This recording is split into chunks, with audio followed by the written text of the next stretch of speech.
Please be seated. Thank you.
Are we ready to go live? Perfect, thank you. Hi everybody, welcome to RBKC's Licensing Subcommittee and thank you for attending this hearing. It is being live streamed. I'm Councillor Laura Burns and I will be chairing the meeting. The committee for this hearing comprises of Councillor Priti Hudd and Councillor Linda Wade and myself. We're joined by Paul Fallon from Council's licensing team, our legal officer Lindsay Lemercier.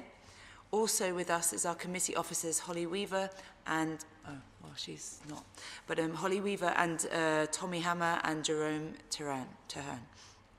Before we start the hearing for this case, just a few ground rules. Please keep your microphones on mute until you're invited to speak, as only 2 microphones can be used at any one time. Please make sure your mobile phones are also on silent. Great. Thank you. Today we will be considering the premises licence review application requested by Mr. Keith Mahaffey for noise and nuisance in respect of Maramia ground floor, 48 Goulburn Road, London W10 5PR. The review is supported by 2 other persons. The committee has the power to take a range of steps today, which include take no further action, modification of the conditions of the current licence, exclusion of a licensable activity from the scope of the licence, removal of the designated premises supervisor from the licence, suspension of the licence for a period not exceeding 3 months, or revocation of the licence. Now for declarations of interest. I confirm that I have no declarations of interest to make regarding this item. Do the other members have any declarations to make? Councillor Hudd? None, thank you. Thank you. Councillor Wade? No, Chair. Thank you. Thank you, colleagues. So, procedure. For clarity, I will outline the procedure of the meeting, which has already been circulated with papers. First, the licensing officer, Mr. Paul Fallon, will give a brief outline of the review application. Please, could you confirm your attendance? Good morning, Chair. Thank you. Then I will ask the applicant to review Mr. Keith Mahaffey to present his submission. He will have up to a maximum of 10 minutes to do so. Please, could you confirm your attendance? Good morning, Madam. Yes, I'm here. Thank you. Sorry. Is Keith? I'm just asking. Is Colin here today supporting you? Colin Harry from licensing. Keith. He's not. Sorry, Keith. Is Colin Harry from licensing supporting you today? Is he present today? He's not joining us today. Is he supposed to be? Is he on the list? I believe this may have been an error. I don't think Colin is attending today. Thank you. Okay, thank you. Madam, I should be able to speak on his behalf because I'm fully familiar with everything that's been going on at the premises. Okay, thank you. Then questions may be asked by the members of the committee, the legal officer, the premises licence holder and the objector of Mr. Mahaffey. Next, the objector, Mr. Heathcote Amory, who is supporting the review application, will present his objections. He will have up to a maximum of 10 minutes to do so. Please, could you confirm your attendance? Does this work? Yes, I'm Thank here. you. Thank you. Then questions may be asked by members of the committee, the legal officer, noise and nuisance, and the premises licence holder of the objector. Then I will ask the premises licence holder, Mr. Adam Zanlot and Mr. Mohammed Zanlot, to present their submission. They will have up to a maximum of 10 minutes to do so. So there is also the manager, Haifa Rock, present, thank you, who may be able to assist. Members, so we will, who may be able to assist. Then questions may be asked of members of the committee, the legal officer, noise and nuisance, and the objector of the premises licence holder. After this, we will ask our legal officer, Le Mercier, to deal with any questions she may have, and then she will lead on the draft conditions session. The list of potential conditions has been circulated. I'll show you. It looks like this, if you're not aware. Has been circulated to all parties prior to hearing. Please could you confirm your attendance? Present, Chair. Thank you. Then finally we will turn to the governance team to see if any issues have been raised that we need to consider. There will be no summing up and the meeting will end. The councillors will then go into private session to make their decision, which will be circulated to the parties in the next 5 working days. I would like to remind everyone that the committee has read the papers which compromises the main pack and has been circulated to the parties. So there is no need to repeat its context, but please do draw attention to certain points and pages. Let's get going. Mr. Felon, please could you outline the application for us and advise if any additional documentation has been received? Chair, members of the subcommittee, good morning all. The subcommittee is asked to consider an application for a review of the premises licence for Maramia 48 Golborne Road, London, W10 5PR. The application for a review has been submitted by Mr. Keith Mahaffey on behalf of the Council's Noise and Nuisance team under Section 51 of the Licensing Act 2003. The review has been brought forward by Mr. Mahaffey on the grounds of the prevention of public nuisance. Mr. Mahaffey confirms that a noise abatement notice was served on the licensee on the 11th of November 2024 following a statutory nuisance from the playing of loud recorded music in the premises. A breach of this notice was witnessed by noise officers on 4 separate occasions between the 22nd of November 2024 and the 18th of January 2025. Mr. Mahaffey has confirmed that on all 4 occasions, the level of recorded music played on the premises was so unreasonable they gave rise to a statutory and public nuisance in a residential dwellings above. As part of this review, Mr. Mahaffey is requesting that the deregulation provisions of the Live Music Act 2012 no longer apply to the premises, effectively making all live and recorded music generated on the premises licensable at all times. Mr. Mahaffey is also seeking to add 2 conditions to the licence. The first condition will require all music to be relayed through a sound limiting device, and the second condition would prevent any independent sound systems being brought onto or used at the premises. The premises licence currently permits the sale by retail of alcohol, both on and off the premises, the provision of late night refreshment indoors, and the playing of recorded music indoors. At the time of writing this report, the premises licence holder, Mr. Mohammed Zomlot, made no response to the review application. 2 representations which are in support of the review application has been received from local residents. A summary of these representations is provided at pages 7 and 8 of today's report, with full copies of these representations attached at Appendix C. The premises has been the subject of 23 noise and nuisance complaints in the preceding 24-month period. Details of these complaints are attached at Appendix D, Chair. The premises has also been the subject of 1 temporary event notice in the preceding 12 months. The Planning Department has not made a formal representation, but as an informative for the subcommittee, the Planning Department has confirmed that use of the property for the full opening hours as per the premises licence would constitute a breach of planning control, as Condition 2 restricts use between 11 p.m. and 8 a.m. Sunday to Thursday, and between midnight and 8 a.m. on Saturday. The reasoning for this condition is to safeguard the amenity of neighbouring properties. A copy of the planning officer's comments are attached at Appendix F, Chair. The subcommittee is now invited to consider the review application. The options available to the subcommittee were helpfully outlined by the Chair at the start of today's hearing. Finally, Chair, I can confirm that there are no additional documents in relation to today's hearing. You will now hear from the applicant, the premises licence holder, and those who have made representations. I'm happy to provide any further clarification as required. I'll leave it there for now. Thank you. Thank you.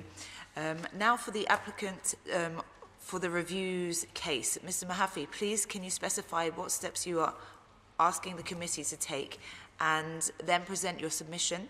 You have up to 10 minutes to do so. Thank you.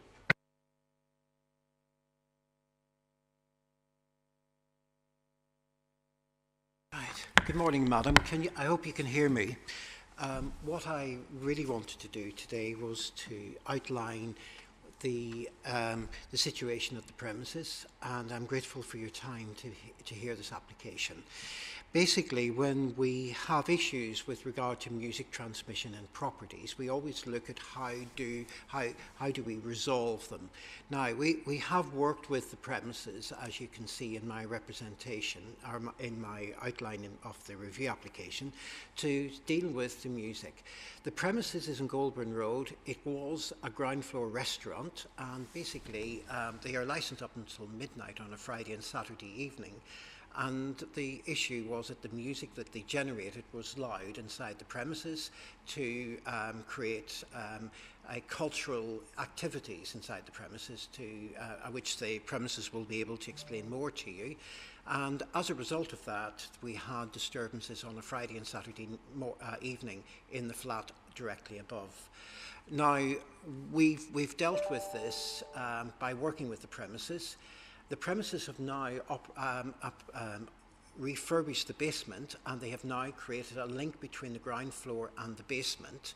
And the basement application will be heard later today for the premises. So, and as part of the works that were undertaken, we put a new sound system in the ground floor, and we put a limiting device in, so that when the premises operates on the ground floor, the music does no longer have to be played at that level. The louder volume of sound can now be restricted to the basement. And because it can be restricted to the basement, it is that additional floor away from the property in the upper part of the premises. Now, this basement has also got a limiting device installed, and basically any music that is played on a recorded basis that in the premises will go through the limiter. Now, what we have discussed with the operation of the business is if the music is loud in the ground floor, it's going to be a problem in the flat above. So in some respects, by it being loud in the ground floor, it's going to affect the restaurant business.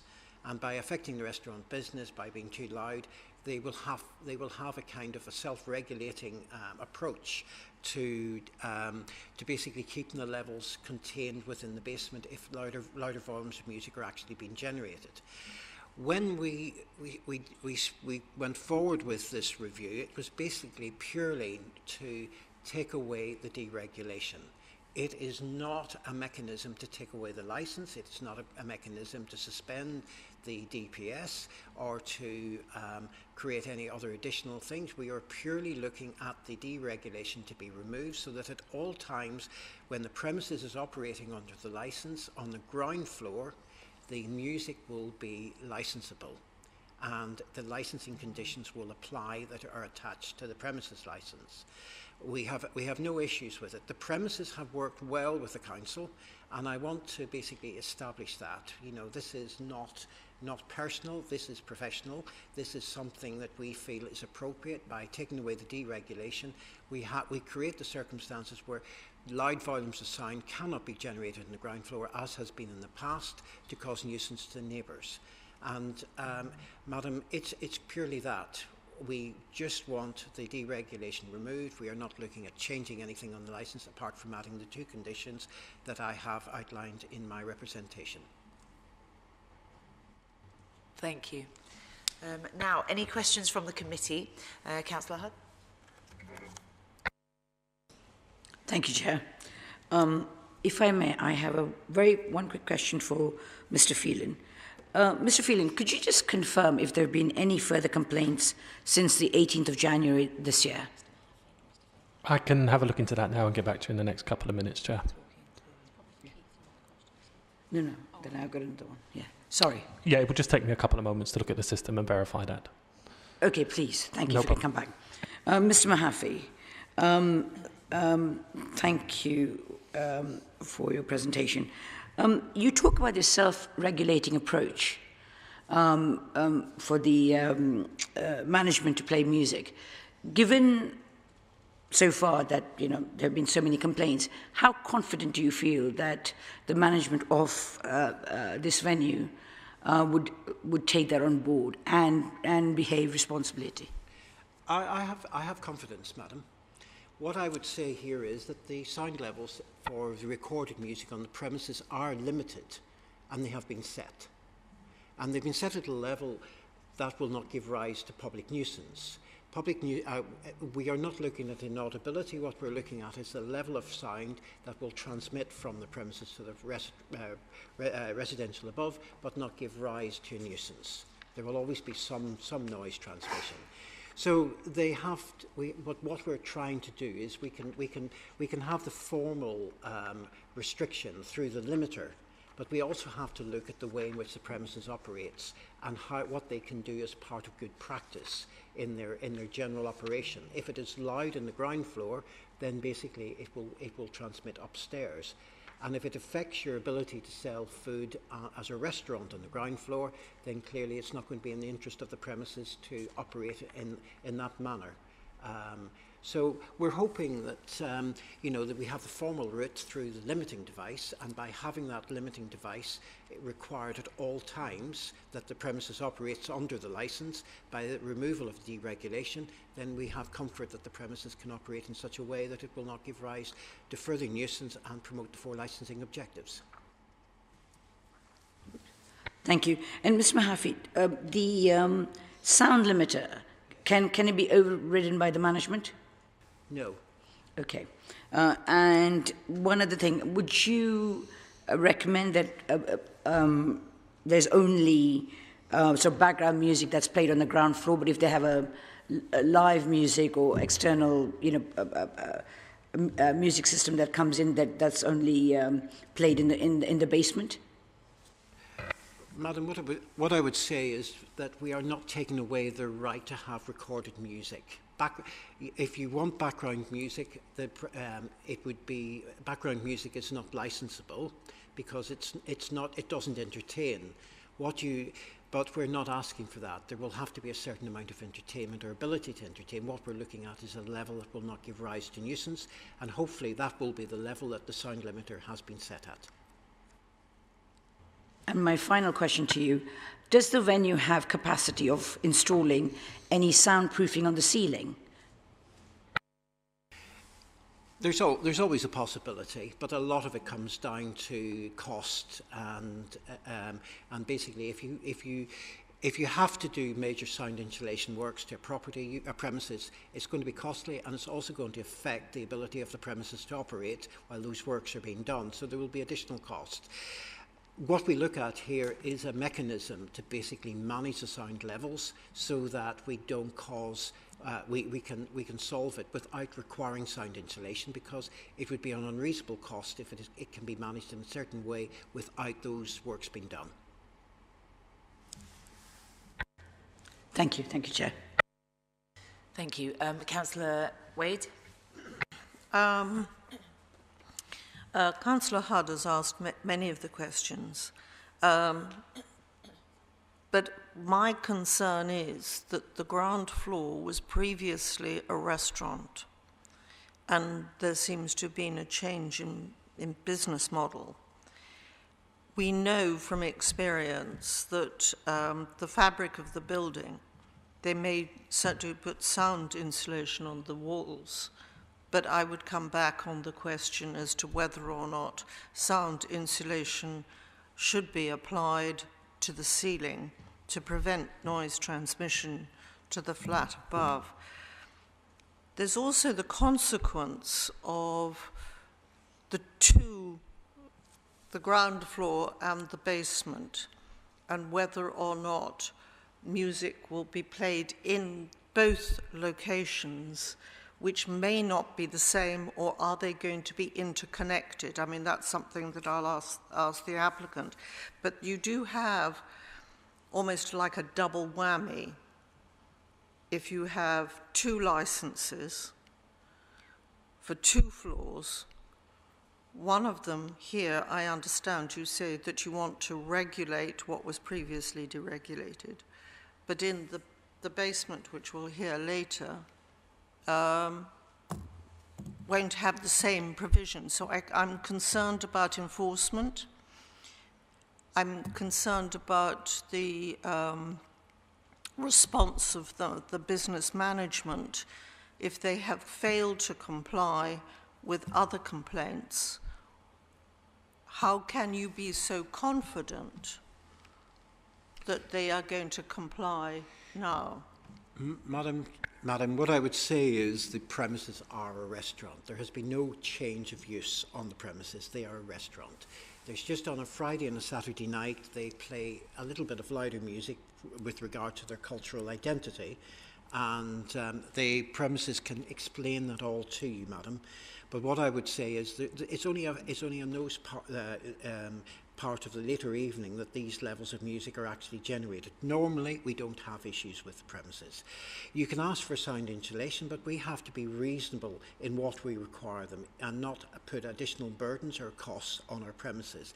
If it can be addressed through the installation of a sound limiting device, and that good management on the premises can address these issues, then that's fine. And the indication is, madam, that they are doing that and these issues can be addressed.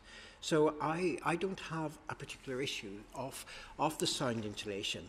I feel that the premises can manage it so that we don't have issues. I still come back on the point of the issue of enforcement, that it's actually far more difficult, and why it is a change. It does represent a change. If it's been a restaurant which has not created problems, now creates problems, and we've worked on other things in the past where we know that the impact on residents is actually detrimental, damaging to the quality of their life if a premises fails to comply. And I just reading through the paperwork, I can't see, I just want to make sure that we're actually robust enough in order that we can enforce, because they don't have a track record of complying. Madam, they have spent a lot of money in dealing with the issues that we have dealt with. I think a lot of things, when you deal with premises over the years, especially these small premises, madam, they don't know how to deal with things. They do the ostrich act where they bury their head in the sand and hope the thing goes away.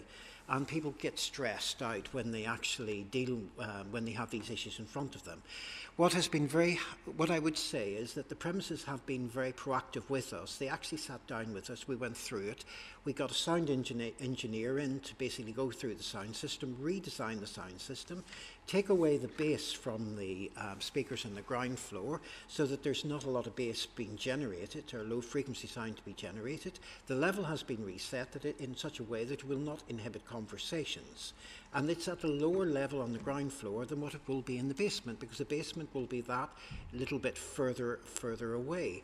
We cannot burden these premises with unreasonable costs. What we have to be able to do is to look for a pragmatic response to addressing the issues, and hopefully by working with the premises and helping the premises deal with the issues that arise, that we hopefully get a resolution that hopefully everybody will be happy with. And there has been one or two little issues with the premises, but we have now got a good understanding. And And I am confident that the premises will take this matter forward. They will work with the residents. We hopefully will have new neighbours upstairs who we can work with and liaise closely with. There's no sensitivity now because of people being subjected to sound. They develop sensitivity. I see a way forward that we will have a resolution to this problem.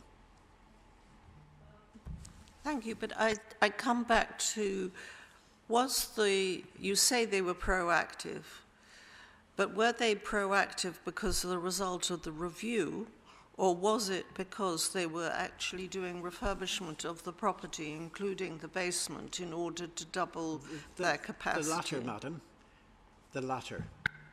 We work, before the review went in, we were in discussions with them and we were working through a process to solve the problem. And the whole essence of our action is not to penalise the premises, it's to find a resolution to the problem. And clearly that is what we are working towards here. I think there's a question here when you say putting undue cost on a business that is about to double its capacity, that has demonstrated that perhaps management courses are required, but it's also the burden on the residents. You know, I think there's got to be a balance between if a business is operating, it should operate appropriately and without disturbing residents. So I come back to the question, do you think that they're being proactive was because as a result of the review, or is it longer-term planning? Madam, I've explained to you that it is not due to the review, it is because they are working with us to resolve the problem. And the second thing I would say to you is the fact that the premises licence relates specifically to the ground floor. The basement will be heard this afternoon, and those issues can be addressed in that hearing.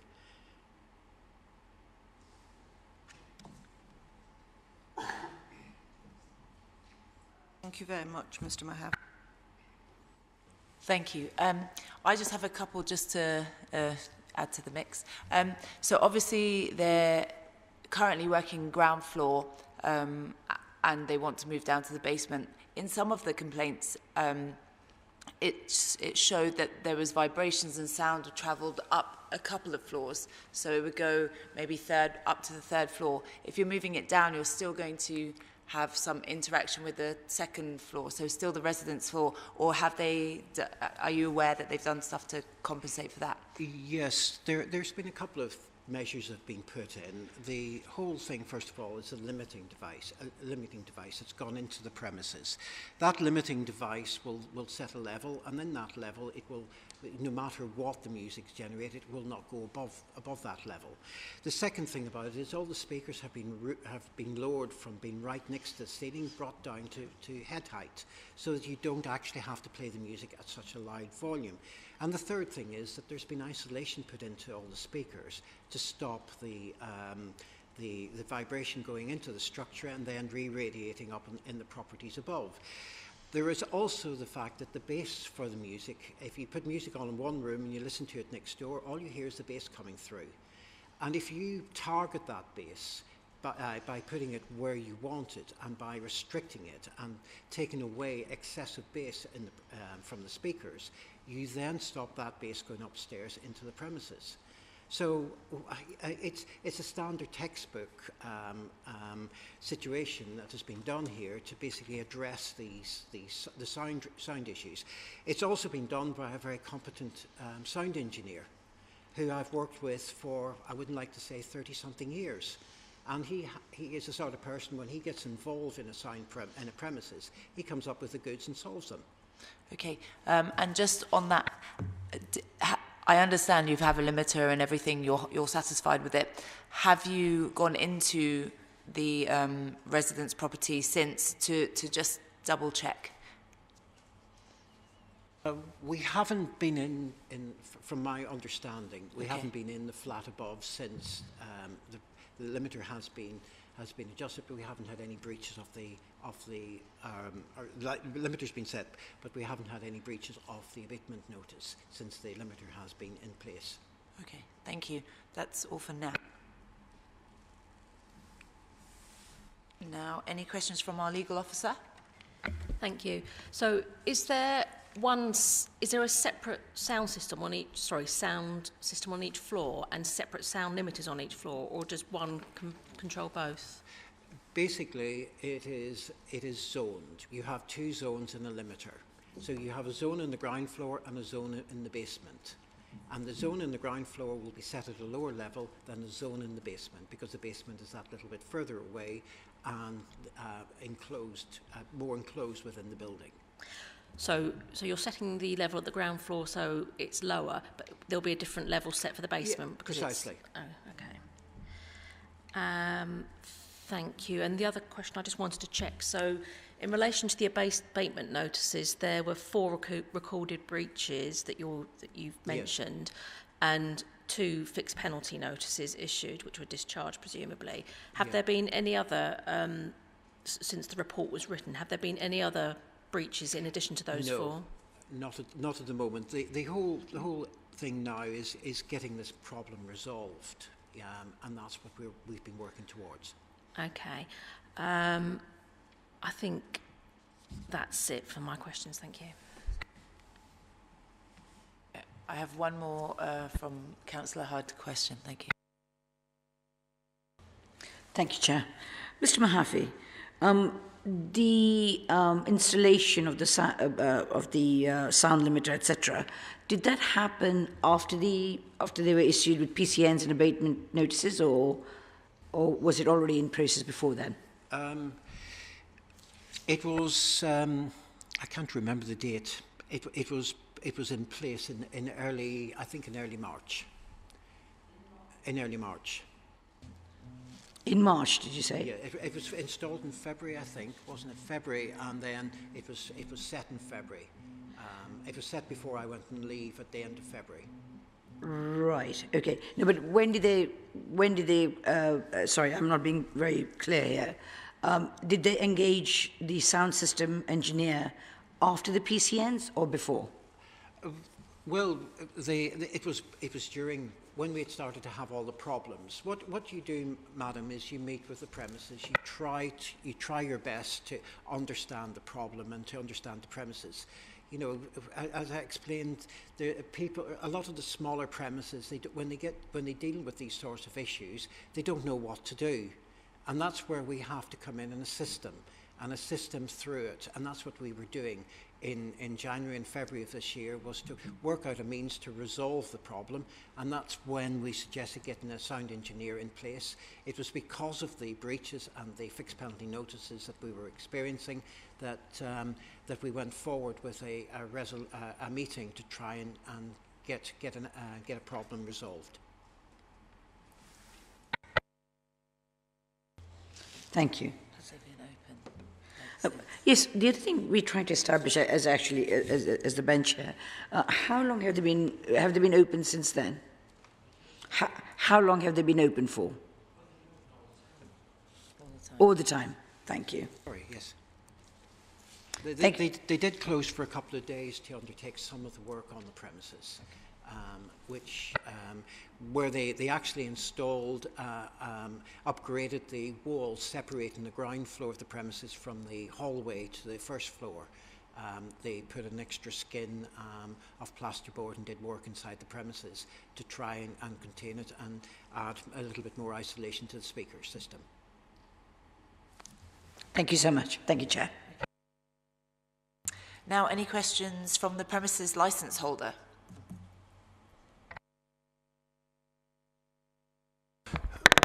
I don't have a lot of questions. Hi, good afternoon, everybody. Good morning, sorry. We opened the restaurants in 2004. Sorry, just questions into relation to what you've heard so far, and you will have your. I'll let you know. Don't worry. Everything's clear. Thank you so much for everyone. Thank you. Okay, thank you. Now, any questions from the objector?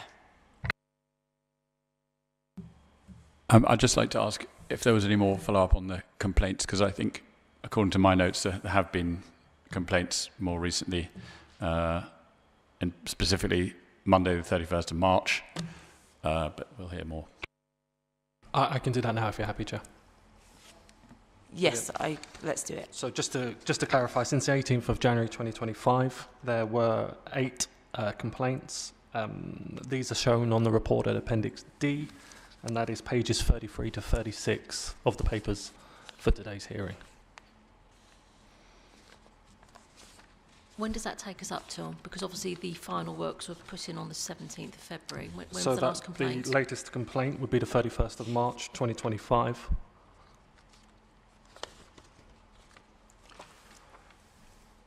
From my recollection, we've had one complaint, but we didn't establish a breach of the abatement notice.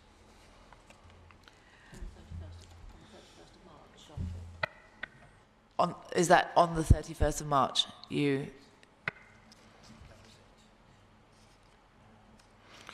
I may be able to help there, Chair, if I can. An officer contacted the complainant. They left a voicemail indicating they would visit the premises. The officer visited the premises and observed from the roadside. Nothing was witnessed by the officer in attendance.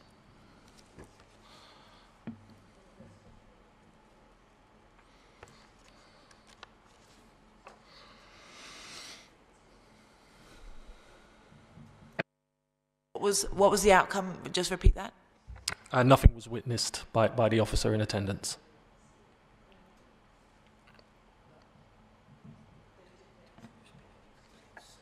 No complaint.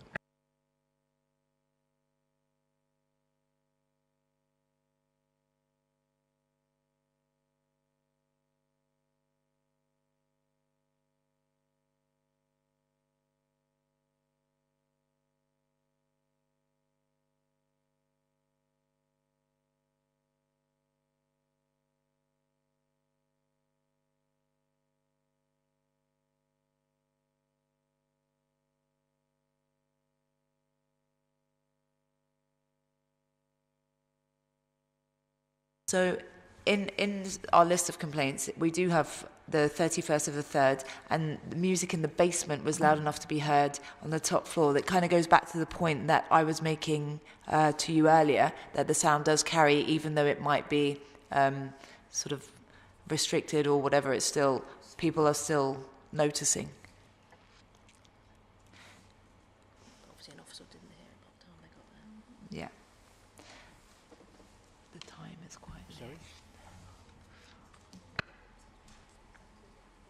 Yeah. We have, Madam, I don't think we actually, we did. Sorry, I thought I turned it on. Apologies. We didn't witness anything on that occasion. I think what we have to understand here is that what we need to do is to put the processes in place through the sound limiting device and through good practice on the premises for them to understand how they can operate the business in such a way as not to cause nuisance to their neighbours. And it's for them to get those practices right and to maintain them so that we don't get further complaints. But we feel that those processes are now there. They just have to be maintained at all times, Madam. Okay, Councillor Hudd, another question. Mr. Mahaffey, this complaint came after the sound system's been installed, 31st of March. They have had 4, breaches, abatement breaches. They've been issued with PCNs. They've been explained everything. And yet there is another complaint post all this where the music can be heard from outside. Surely, you can't say that they're unaware of their responsibilities. Madam, I don't disagree with you. I don't disagree with you, and I'm totally empathetic for what you're saying. But from an enforcement perspective, what we have here is an abatement notice in place. To enforce that abatement notice, we have to follow the criminal prosecution route, where we have to prove our case beyond reasonable doubt. And if we have evidence from a resident to say that it's a problem, we have to be there to basically say that that is the problem. And without that evidence, we can't enforce. We can't say it's a statutory nuisance. If we can't say it's a statutory nuisance, we can't go forward with enforcement action. The whole essence of what we actually try to do here is to get things in place, to give them the opportunity to operate in a manner where they can promote the licensing objectives and to set the system and the parameters for them to abide by. And if we can get those parameters in place, then hopefully we will not have further issues. But if we have complaints, then clearly those parameters will have to be reviewed, or we have to confirm that they haven't been actually abiding by them. Mr. Mahafid, thank you for that clarification, and I'm entirely in agreement with you that we do not have the evidence. But again, it's more the behaviour pattern of taking responsibility, of just being, having some civic responsibility to their neighbours. So 31st of March, we do not have evidence, but, despite having been told, they haven't quite got the idea of what requires to run a responsible business, in conjunction with the residents. It's a residential neighbourhood too, and that's would you concede that they have failed yet again to do so? Well, Madam, if we had been there and we had witnessed it, we'd be in a better position to confirm that. And I appreciate your concern here. But the fact is here, today is an opportunity for the premises to understand the concerns that you have as a committee, to basically realise that if they are going to move forward with the operation of the business in the manner in which they are going to do, they have to adhere to the parameters that have been set today through the conditions and through the works that were done to the sound system. Thank you so much.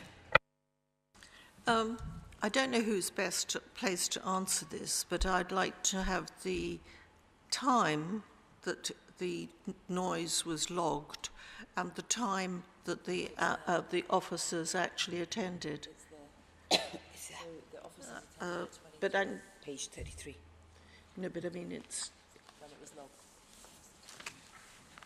So. Yeah, but what time did the officers attend? Do we know? We know the time that it was called, but we don't know the time that the officer. We do. It was called at 22:38 and attended at 20. Yeah, but that is not consistent if it's. So what time? When I read that, sorry.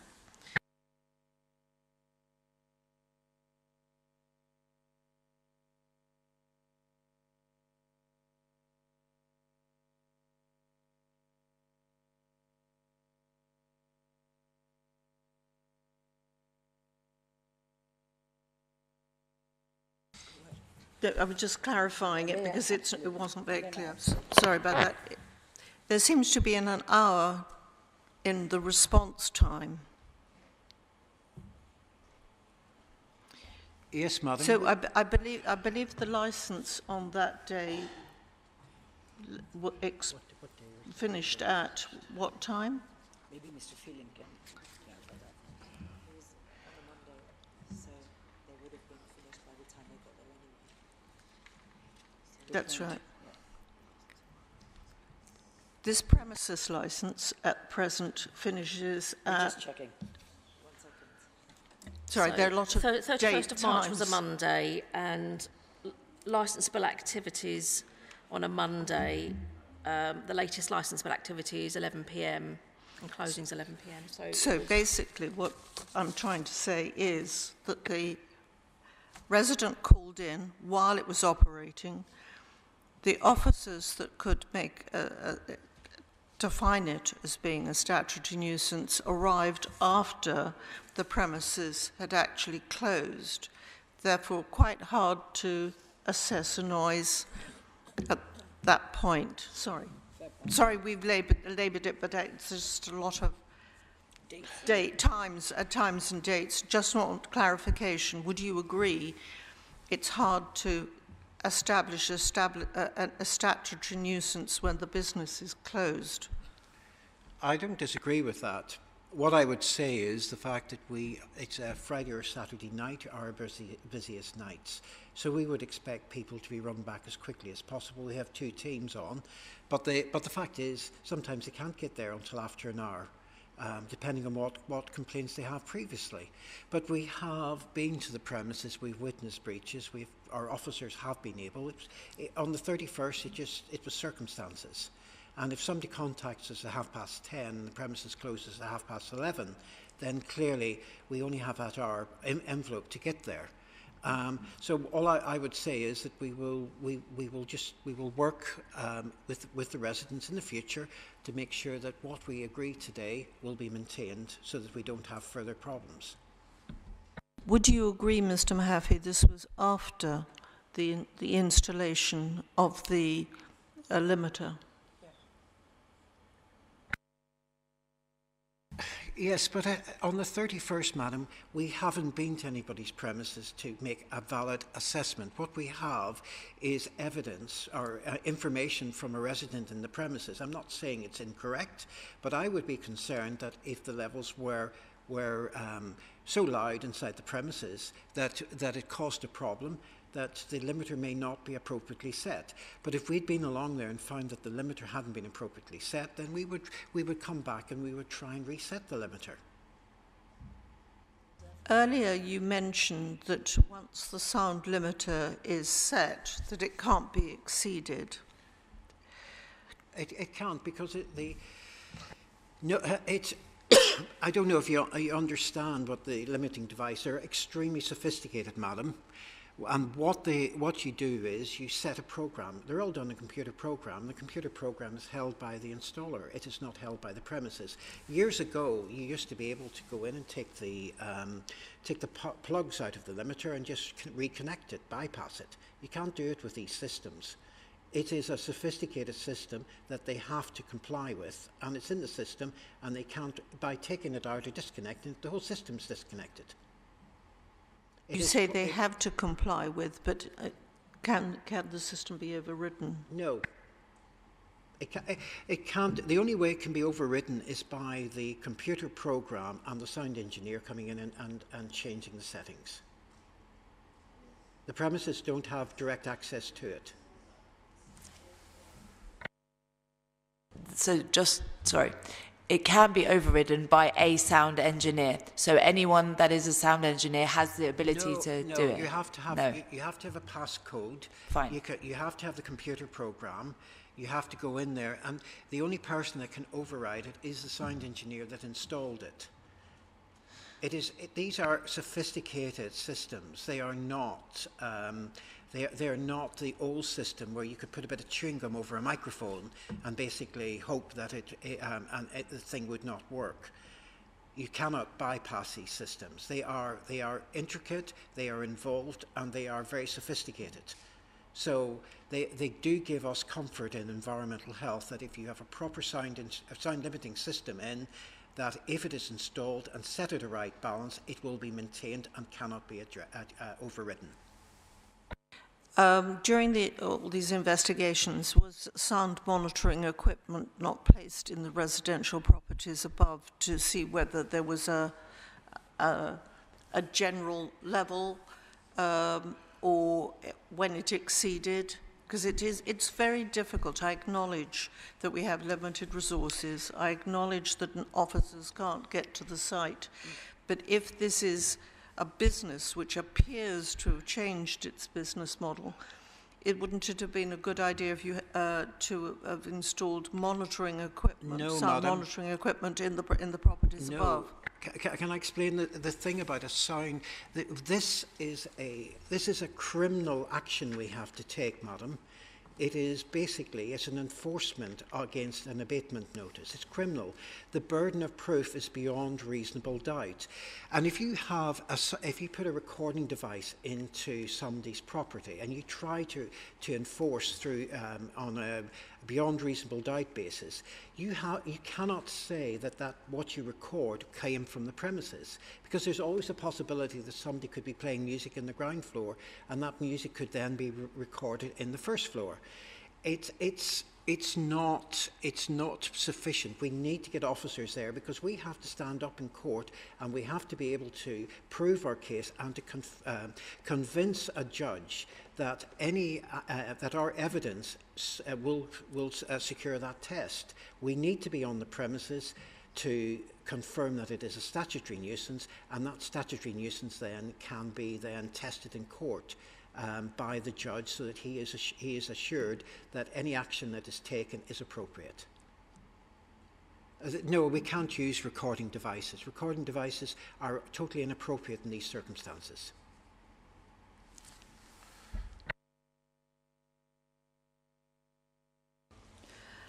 Mr. Mahaffey, I entirely understand about the sound limiter, and you know, it has to be the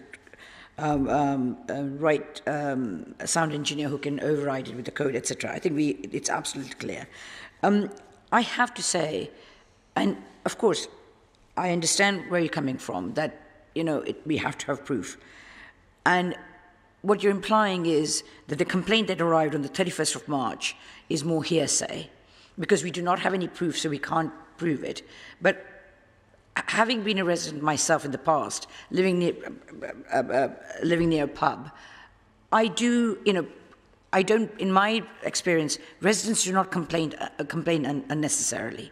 And not only that, I do feel that it should be on the owner's, you know, it should be the owner's responsibility to make sure that they have been given notices, and that, you know, after all this installation of sound system, residents are still complaining, and somebody's had to go out and visit the premises, but of course it was closed by that, and it's a Monday night. I understand we don't have any proof, but would you concede that it is still a very irresponsible behaviour by the owners?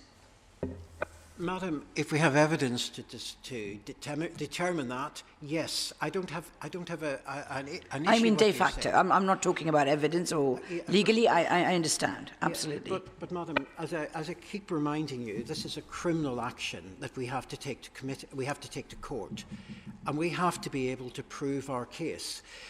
We would recognise that there is probably an issue with it, and that is primarily why I'd be interested to get it witnessed if it recurred, so that we can identify to make sure that the sound limiting system is appropriately managed, and that no other equipment comes into the premises that could be used on the premises to cause a nuisance.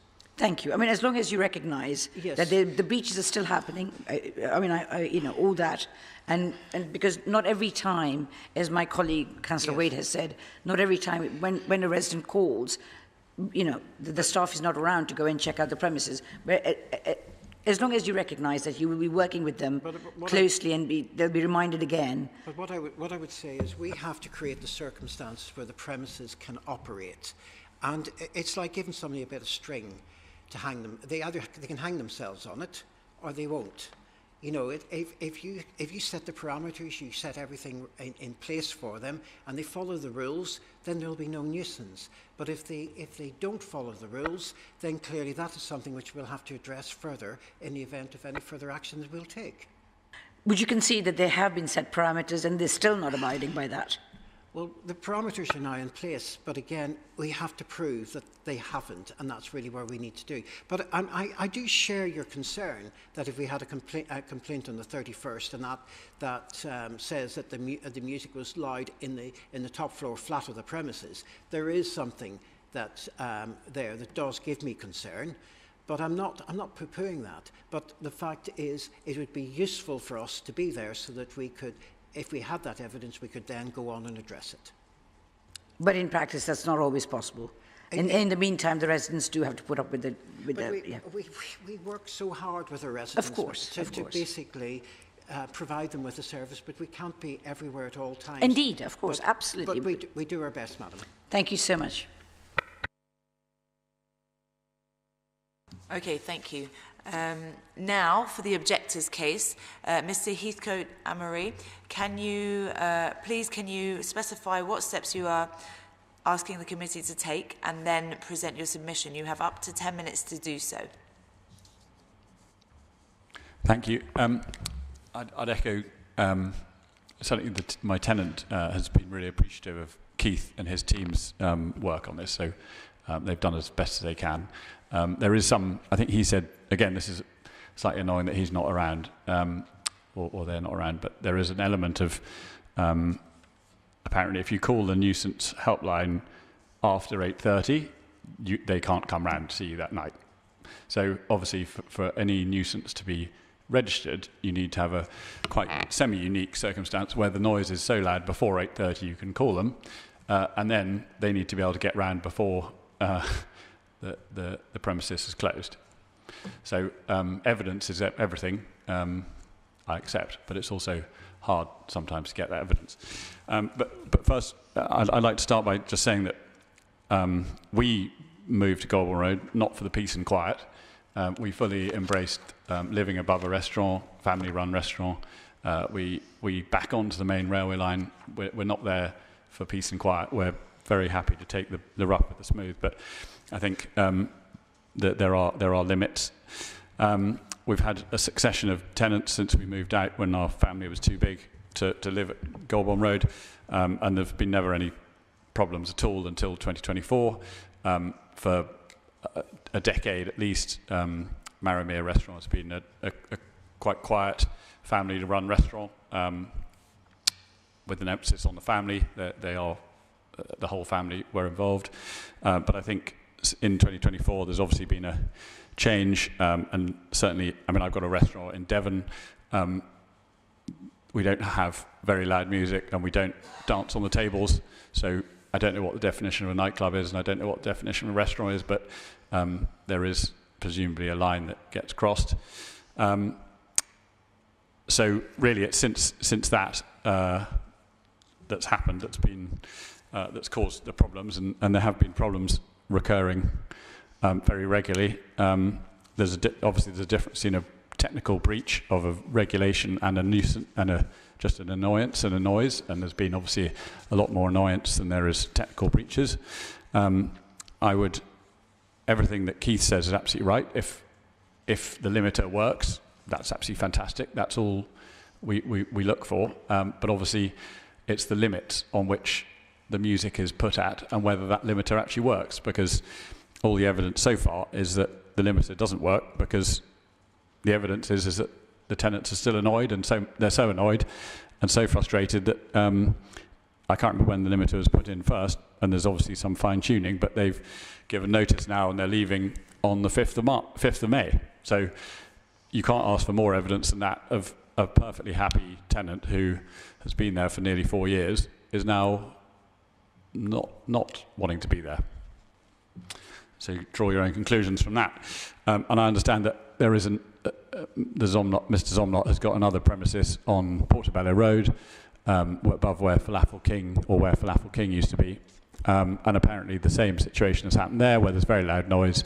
I don't know whether any complaints have been made, but the tenant has moved out, and Mr. Zomnot's actually moved in. So, it's not without precedent, this situation.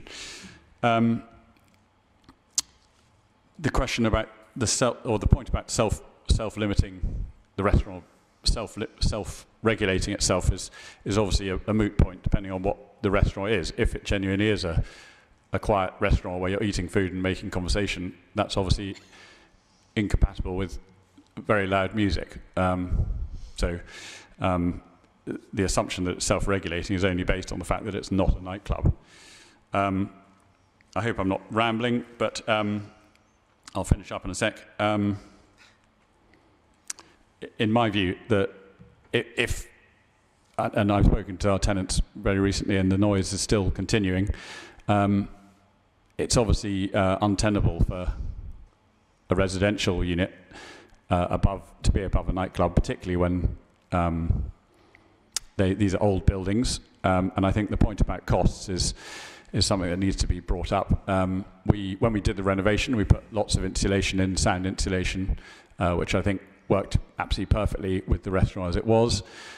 Clearly, it's not working as it is now, and I think the balance of costs is absolutely right. But equally, on my side, there's significant costs now because I haven't got a tenant. So who's going to pay the rent? Because I can't find someone potentially to live above a nightclub. So is it fair that I bear that cost and the restaurant or nightclub carries on? So that's something for someone else to decide. I think you know, ideally, we'd see Maramia going back to what it was before with ambient music. But other than that, I think all I can ask is that the sound limiters are set such that they genuinely don't cause an annoyance. And obviously, what annoys some people doesn't annoy others. But all of the tenants that we've had are all young professional couples who've all come to Goulburn Road for the same reasons we came to the Goulburn Road, which is to be amongst a thriving, commercial, vibrant hub. And they've got trains going past probably one a minute. So it's not just a sort of quiet, sleepy corner of the world where people come just to have peace and quiet. So I would suggest that, you know, any nuisance calls that the council receive are, you know, bona fide, and it's not personal. It's just too much noise. Thank you. Now, any questions from the committee? Councillor Hugg. Thank you, Chair. Good morning, Mr. Headcote-Amery. I just have a couple of questions for you. This flat is always tenanted. You don't live there. We lived there until 2016 when we had 3. I'm now guilty of having 4 children, so we couldn't physically fit in the flat, so we then had to move out. Right. So, okay. So it has been. And could you confirm that since 2016 you've had tenants who've stayed there for a long time, no complaints? Absolutely. We've had lots of, 3 tenants over that time. The first one moved to France or something for work. But no one's moved out because they've been, no one's ever really complained. I mean, it's been very, very hassle-free. How many floors does this property have? It's a bit of a zigzag, but really there's... Sorry, I'm just trying to establish how the sound travels. It's very basic. There's a ground floor, which is a kitchen sitting room, then there's a second floor, which is a main bedroom, and then the top floor, which is a sort of main bedroom or TV room. So they're 3-story. 3 stories above the restaurant. Thank you. Have you ever had any, dialogue with the owners and mentioned to them how it's? Have you had any sort of mediation or anything before? Absolutely. Well, I mean, there's no need for mediation because we just talk and pass on. You know, what's difficult here is obviously the tenant, because he's moving out in a week or two. He doesn't necessarily want to get involved with the last couple of weeks for him going, and B, he's already left mentally, so he didn't feel that he could take a whole day off work, and he sort of works for... Anyway. Did he provide any sort of evidence at all because the sound limiter has been installed, I believe, in the 18th of February. So since then, did your tenant ever provide you with evidence of the sound coming through the restaurant? Yeah, well, I mean, I think the first sound limiter was installed in January, and I haven't got all the notes in front of me, but obviously there is a bit of trial and error. Totally accept that and getting it all right. But what I would suggest is that, given that his most recent conversation with me is that it's still not adequate, and I don't know why that is. Either it's someone tinkering with a machine, or there have been probably, I don't know how, again, there have been lots of complaints, some statutory breaches since the noise limiter came in. So you've got to question whether it actually does work. But that's not for me to answer. And do you have any other neighbours next door who have ever made any complaints about the sound, or are you the only objector? I don't know any of the neighbours now, because I've obviously left since 2016. There's quite a high turnover. I can only assume if they haven't complained, there's nothing to complain about. But my understanding of noise pollution is that obviously a thick wall is better than a wooden floor. So it's pretty easy to understand why, even if you're next door, you can't hear. And actually, if you stand outside the restaurant, it's not that noisy. So I've been outside when the party's been in full swing. It really isn't that noisy outside on the pavement. And maybe that's because you expect it to be. But when you go inside, it's much noisier. My final question. Did you say you installed some floor insulation on your first floor? Absolutely. I mean, we're not mad. So we put in as much insulation as we could when we did the renovation, and it was a wreck when we bought it, because we wanted to minimise our disturbance of them, because obviously walking up and down on a wooden floor may annoy people eating down below you, and ditto any noise that came from below up. We wanted to reduce. That was in gosh knows, I don't know, quite a long time ago, but probably 2010. So I can't remember exactly what spec we did, but obviously, given that no one complained for the subsequent decade or two, it doesn't seem like it felt like it was working.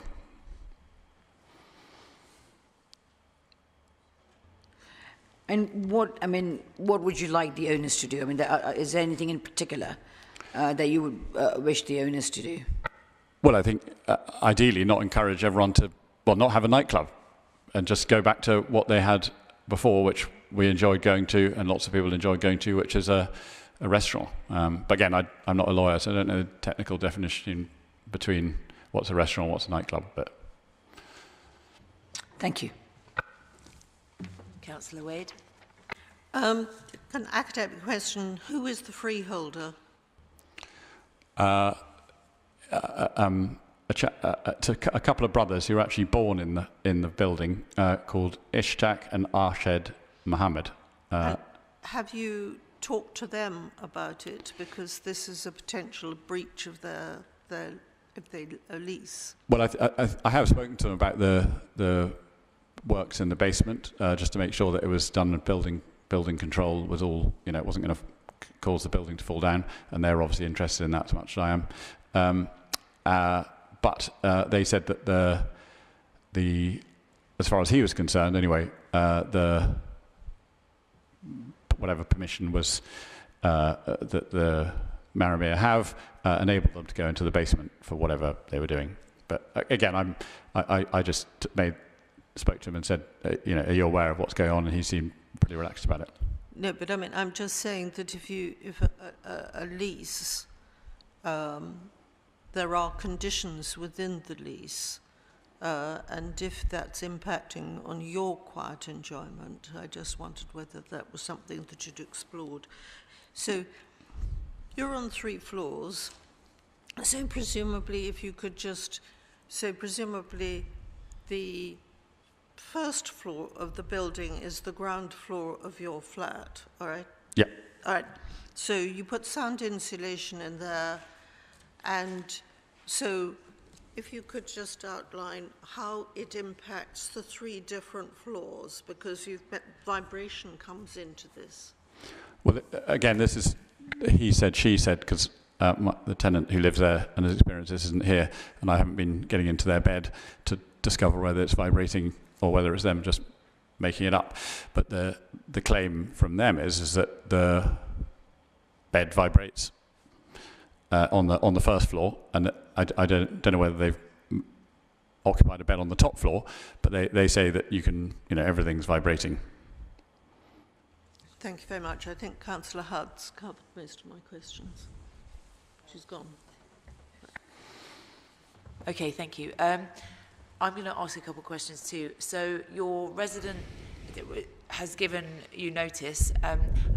Did he also give you sort of reasons for notice? Yes. Well, I mean, I think it's sort of. Well, no, I mean, I didn't ask him directly. Are you moving on because of the nuisance or anything else?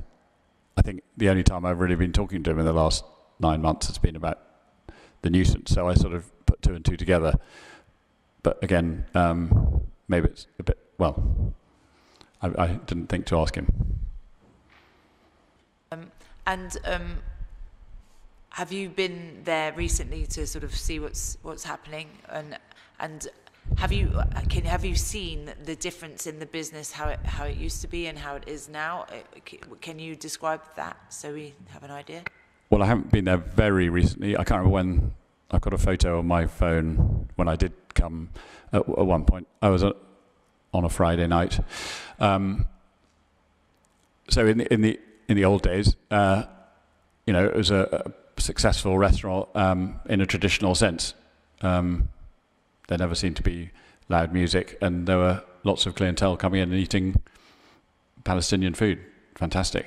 And then what I witnessed on a Friday night maybe in January, I'll have to look at my diary, was very different, in that the lights were all low on the ground floor. I don't think the basement had opened by that stage, but they were doing the works on it, and there were lots of clientele dancing on the tables, and everyone standing up, not eating, but doing what you do in a nightclub.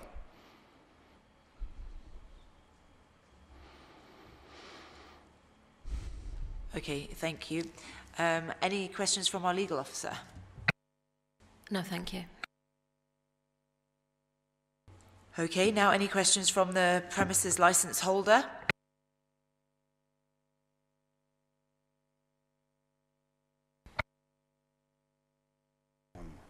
Yeah.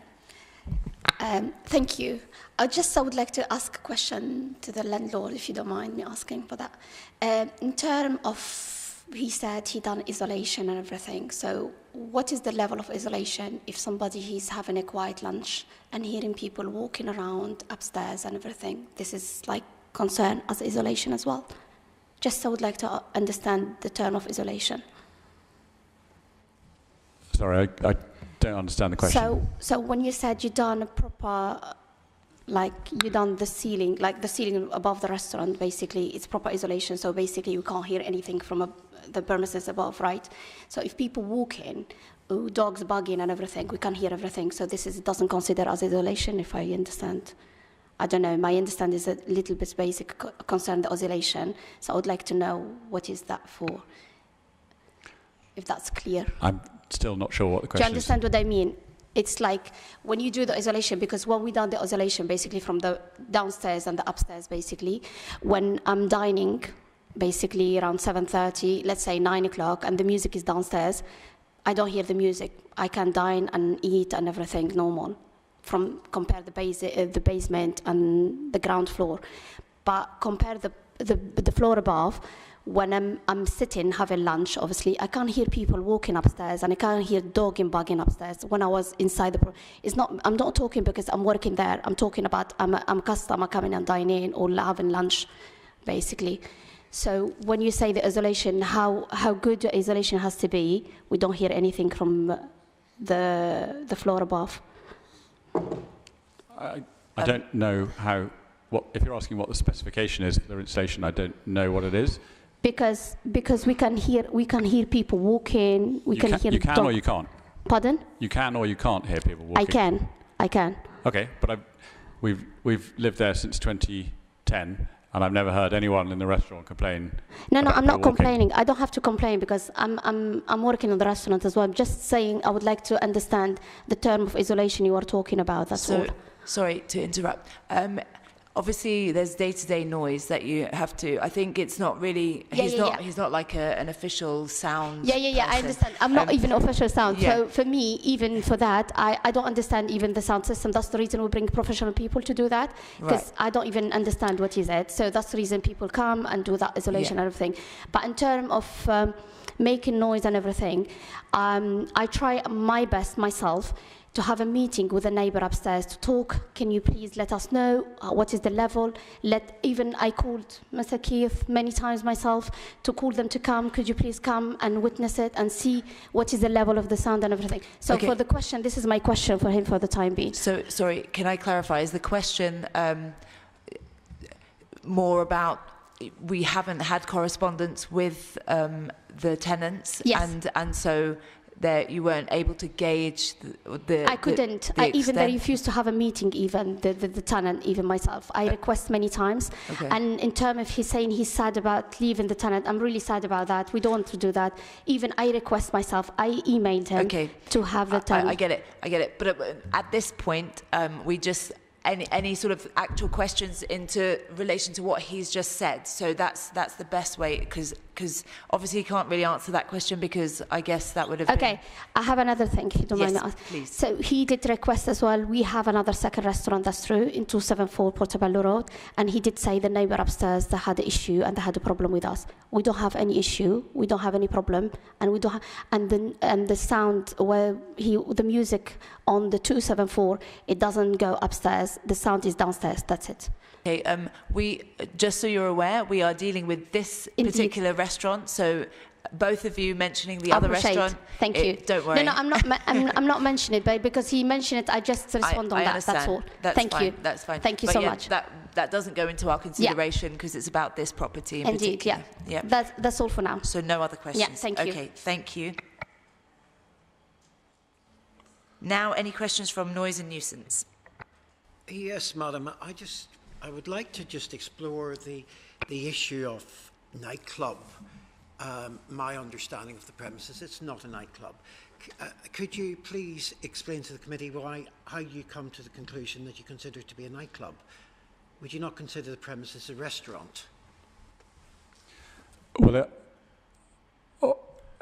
all I can do is observe what I've seen in my own eyes and experience myself. So, as I said, for a decade or longer, it's been a restaurant as far as I could define a restaurant. And as far as I'm able to define what a nightclub is, it's a nightclub from 8 or whatever time o'clock. So that's, but again, I'm not a lawyer and I also don't specialise in nightclubs anymore. I'm a bit old for that. Would you accept that the actual premises licence requires that alcohol sold to customers seated at table? Sorry, would you accept that the premises licence requires that alcohol sold to customers seated at tables by waiter-waitress service is what you would consider to be the requirements of a restaurant? Yes, that seems logical to me. And would you also accept that there is no requirement for dancing or on the premises in the licence? I accept that it is deregulated, and the whole intention of the removal of the deregulation, would you agree, is to ensure that these licensable activities do not take place on the premises? Yeah, I don't know whether you can legislate about whether people dance or fidget in their seat, but obviously it's harder to dance if you're sitting down. And so I would define it would be impossible to have a nightclub where everyone was sitting down, and ditto, it's impossible to have a restaurant where everyone's standing up. And would you also accept that the main use of the premises is a restaurant on a Monday to Thursday basis, and these activities only occur on a Friday and Saturday night? Well, no, because people live in buildings on a Friday and Saturday night, and if you're trying to sleep on a Friday and Saturday night and there's music till midnight... But the main use of the premises, would you accept, is a restaurant? But it depends if you're willing to... Is your bed Monday to Thursday a use of something, and then... I'm not disputing the nuisance, but what I'm clarifying is the use of the premises. That the majority of the time that the premises operates, it is operating as a restaurant. Well, in the day, during the weekdays, most people don't care what's happening in the restaurant because they're not at home; they're out at work. Okay, well, the majority of the time that someone's inhabiting the flat above 48A Golborne Road, I would hope that it's not a nightclub. That's really all I wanted to explore. Thank you. Okay, now for the premises licence holders case. Please, can you present your submission? You have up to 10 minutes to do so. Thank you. Good morning again. Thank you so much for everybody. Thank you, our neighbor.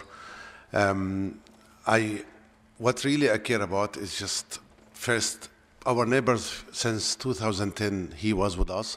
I was going to ask him a question because how is the relationship between our family, from my father, who passed away, to his kids, to his dogs, to his bikes, and the relationship between us, it's the best ever neighbors together. Really, we opened 2004. Since then, we did not change any use of the restaurant. The only thing is we can call it success more, our restaurants. When we opened, it was my father and mother, cook and do a good Palestinian food. And luckily, we become part of the society in the area. And really, everybody loved Maramia, and people come around. And since then, we are improving our business slowly. And luckily, for the last year or two, we improve our business. We have more customers. We have more people request our atmosphere. Our weekend, we usually do some nice, atmosphere for it's like a weekend time, and we don't do any noise. However, since we heard we have an issue with this, we immediately ask consultant, ask people, ask Mr. Murphy, ask everyone who can help us to fix this problem. Since we have an issue, as soon as we heard, we effected, improved downstairs, renovated, ask engineers, consultant, new systems, new law, anything we can do to fix the problem. If a word said our neighbor here is not personal, no, I think it is personal, with this lady especially. I feel it because since 22 years we didn't have any issue at all with any neighbors, here or there or there or there, even him. We never have an issue. And since 2 years, I don't know what's happened. Maybe some issue with, I live abroad. I live in Gaza myself. I left Gaza after the war. And now I live in West Bank in Palestine. I came for this reason, to help my brother, to support him. We are trying our best not to do any issues because we are part of society, part of you are our neighbors. Our Prophet Muhammad always said, look after 7 neighbors, not just one neighbor. That's in our Quran, and we always look. And any issues with him, we always fix. That's why this issue is very, very, very important for us, and we are working, and we already done 99% of what we should do. Really, the system, the new system, and the new installation is really sometimes is get me nerves because I can't hear the music because it's very low. And sometimes, because I came from abroad, I asked my brother, why is it too low? He said, we cannot do anything with it. And that's true. We cannot do anything with it. That's it. I don't know what's happening that day and that day, but end of the day, our message, we are happy to do everything we can to look after our neighbors, to look our society, to look after our restaurants, to be part of this society. And we have nothing to do with our neighbor who left now. He said one word, that he cannot find someone to rent the house. No, that's not true. The first one who came to him and asked him to rent the house, it's myself and my brother. And he refused 2-3 times to give us the house because we're looking for a house. My brother, he lived with my mom, and he's looking for a house. Luckily, we have found another house in Portobello, and we have sent him so many messages to ask him for the house to solve a problem. At least we are living upstairs. It's something we can solve a problem little bit. However, a new system, a new installation, a new engineers, everything we have done we can, a new basements. I think, what else we can do? A lot of things. And we are happy to do anything else to make him happy and to make any neighbors happy. And in front of you, if you want to give us a house as a rent, we will happy to take any cost you want. I'm sorry for this, but we are really, it's a family business for the last 22 years. And we never have an issue, except with this lady who left. I have no clue why. Who is she? I never met her. I met her once in my life. And that is case you should know.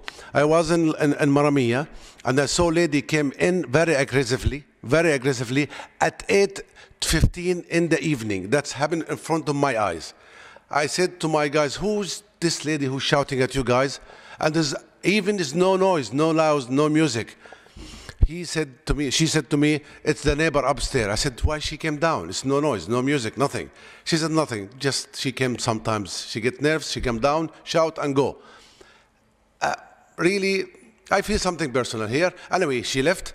We are improving ourselves. We have done what we have to do, and we will do the best of the best now and in the future to make sure we have no issues with anybody else in the future. And I wish my neighbor to have the best to rent his house, and we will be happy to help you with this. And sorry for anything's happened before and after. And we are not a nightclub at all. We are a Palestinian restaurant, a Taste of Palestine. We never have club. as I mentioned, in the weekend sometimes we have some nice music for the people to enjoy this between 10 to 11, and he knows that. This just to give me the atmosphere, and that's it. And we always close Monday, and we always close half Tuesday, and we close nearly 2 days a week. A lot of things we do to improve ourselves. Thank you so much, our neighbor, for your understanding. Thank you so much, everyone, for this. And I hope I explained myself. Sorry for my little bit English, not really good, but I tried my best. Sorry. Thank you so much. Thank you. It was very good. Anyway, so now do we have any questions from the committee? Councillor Hutt. Thank you, Chair.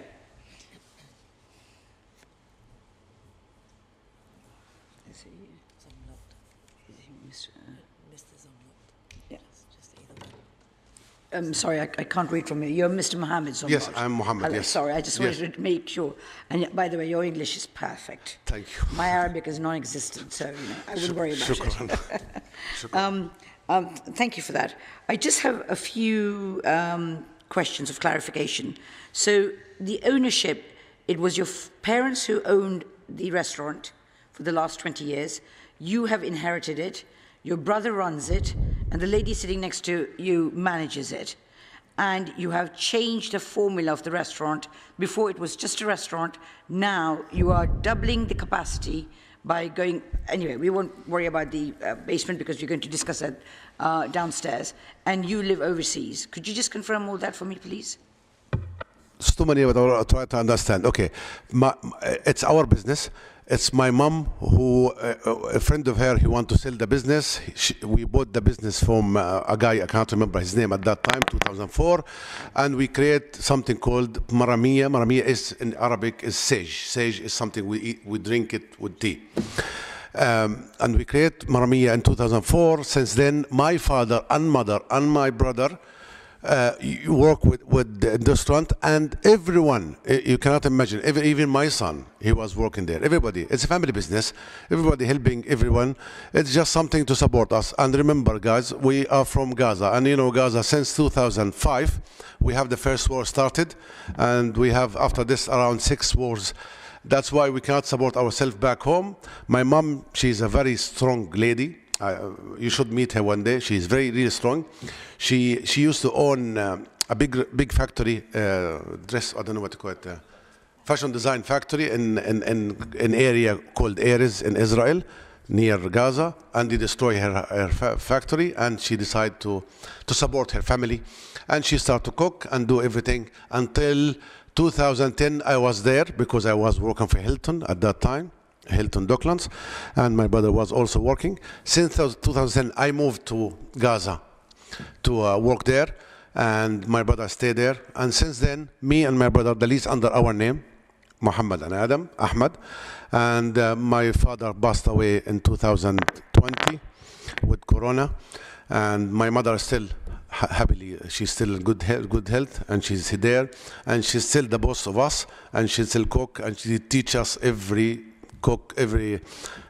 single time. She teach us everything. I don't know if I answered my question or not, your question or not.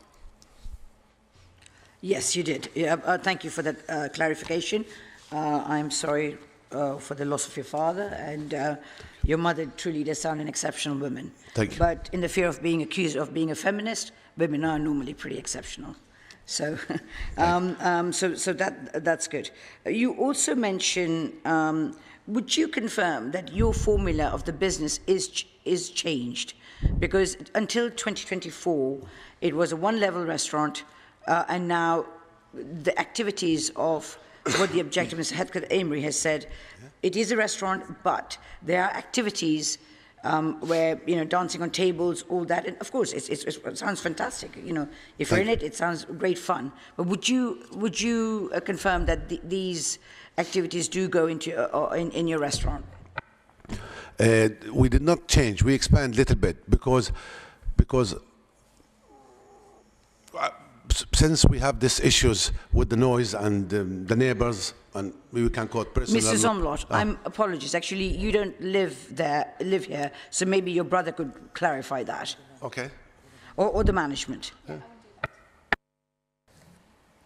Yeah, in terms of the question you asked, Mr. Mohammed Zumlot, about the ground floor and the basement, yes, we done work for the basement to put the restaurant down. The basement we'll be discussing this afternoon, so we're not going to bring that in now. So, just the ground floor, please. So the ground floor, basically. But in terms of, you said dancing on the table and stuff, you know, when somebody having fun, he can dance a chair or dance on the floor.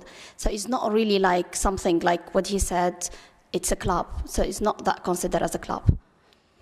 But you would agree that a definition of a restaurant is people sitting at the table, just having supper, lunches, their meals, with an ambient background music and chit-chat, but not dancing on tables. Yeah. Thank you. And my final question is, I will go back to Mr. Zumlot Senior.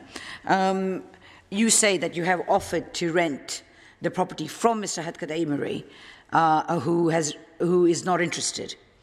I mean, this is more of an observation. Of course, Mr. Hetkat Amery is, you know, he owns a property.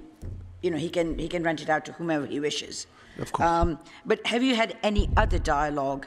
I think Ms. Rock said that in the past you did try to engage with the tenant.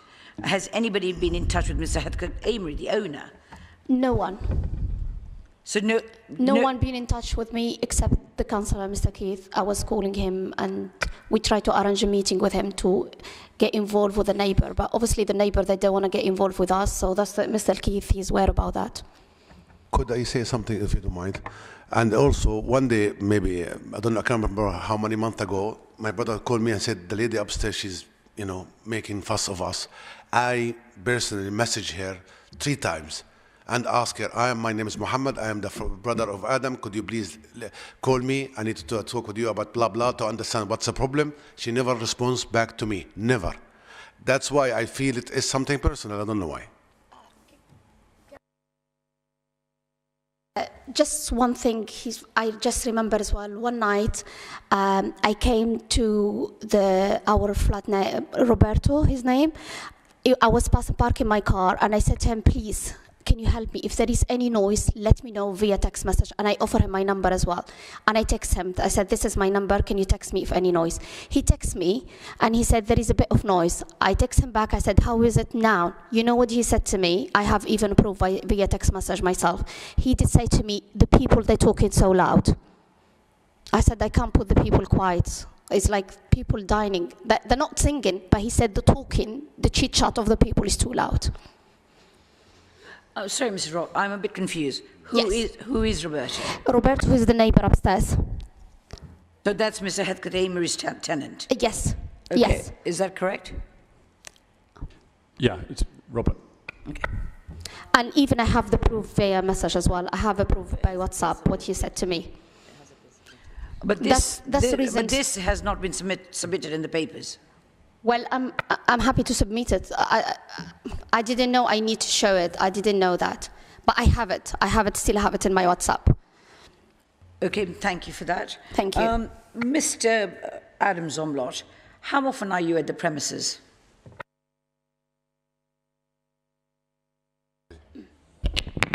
Full time. All the time, did you say? All the time. All the time, right, okay. Chair, I'll come back a bit later. Thank you. Thank you. Okay, Councillor Wade. I think most of the questions that I was going to ask have been covered, but I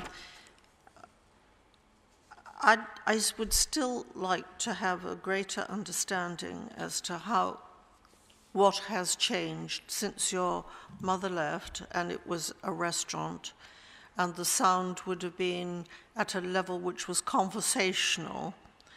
So what has changed?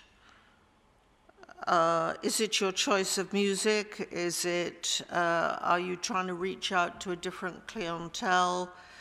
Can you give, you know, what is your business model for Aspiration? And also, my question would relate to the refurbishment of the premises and whether this was in advance of the review or after the review.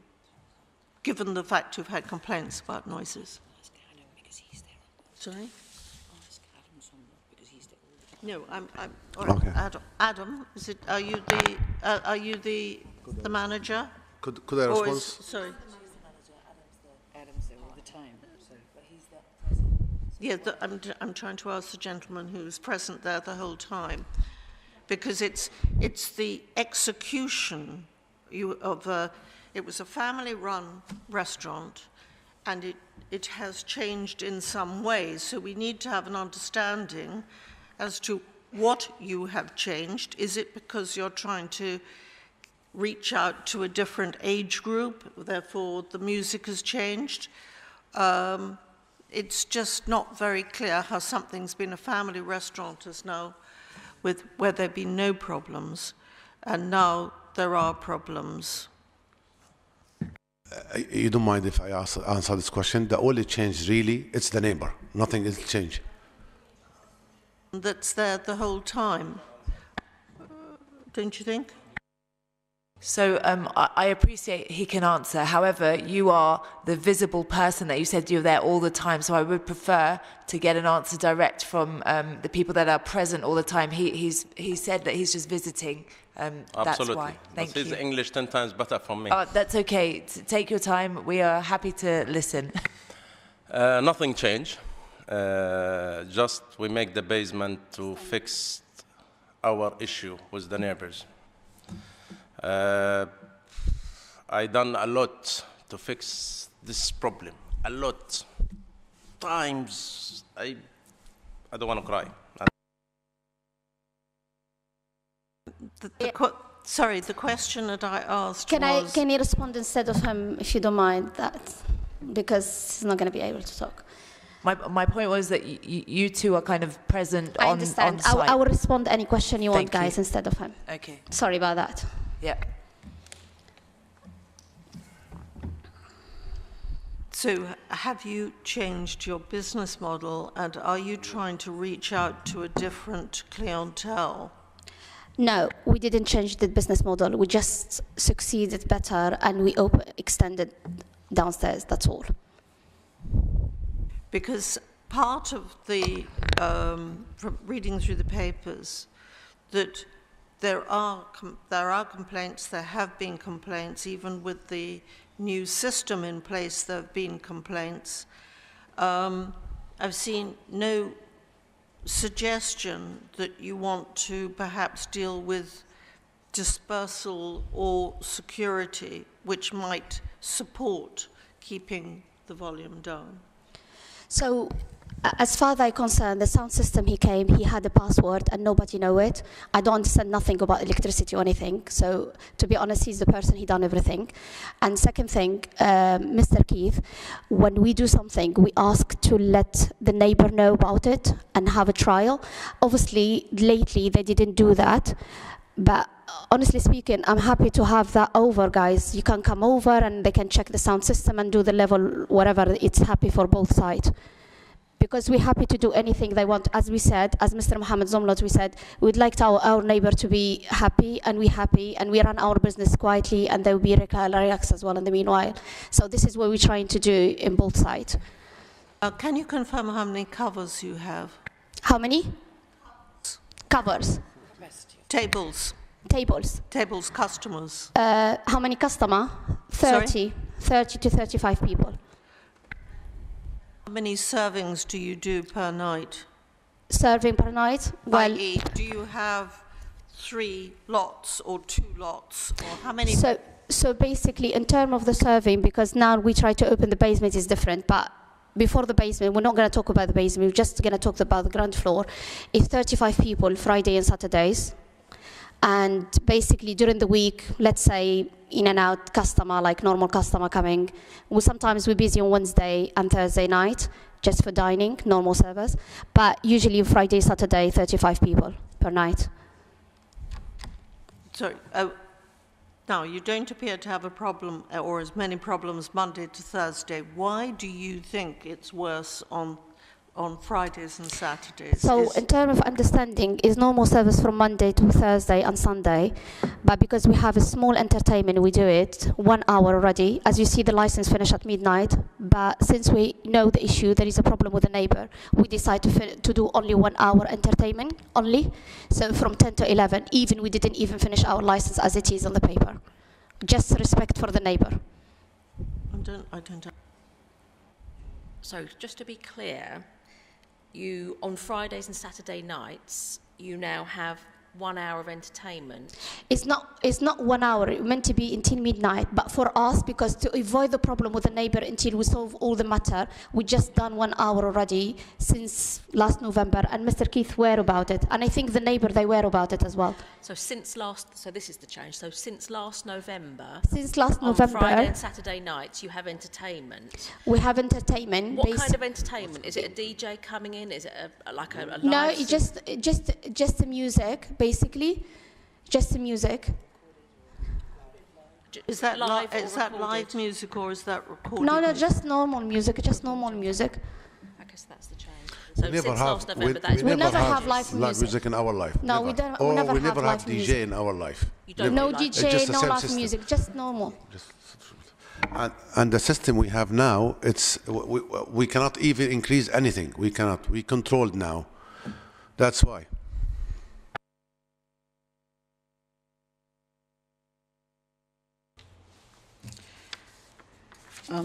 Can I just confirm, when you say 30 to 35 people, is that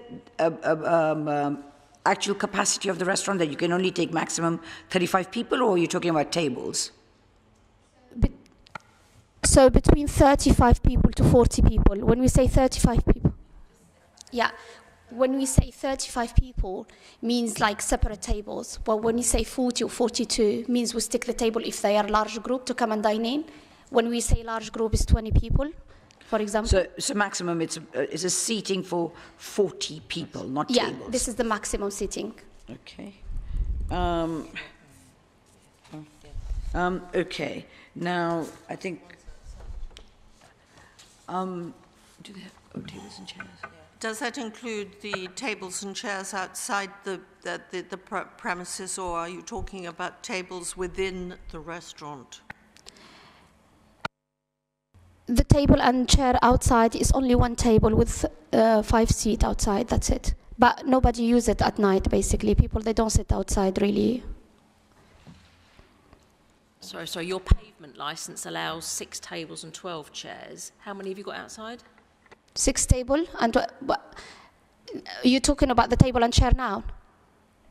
I'm talking about the outside. The outside area. Yeah, we Yes. have 6 table and 12 chair. Okay, fine. Until 10 o'clock. Right. So the 40 people being seated is within the restaurant, and then additionally you have more people outside. Yes, we just done additionally table and chair from the 14th of April until the 26th of October outside. Yeah. Okay. The seasonal license. Yeah. Okay. Fine. And then, right, there was something else I wanted to ask you. Sorry, just let me go back to my papers. Excuse me, how many staff do you have to cover those tables? We are 4.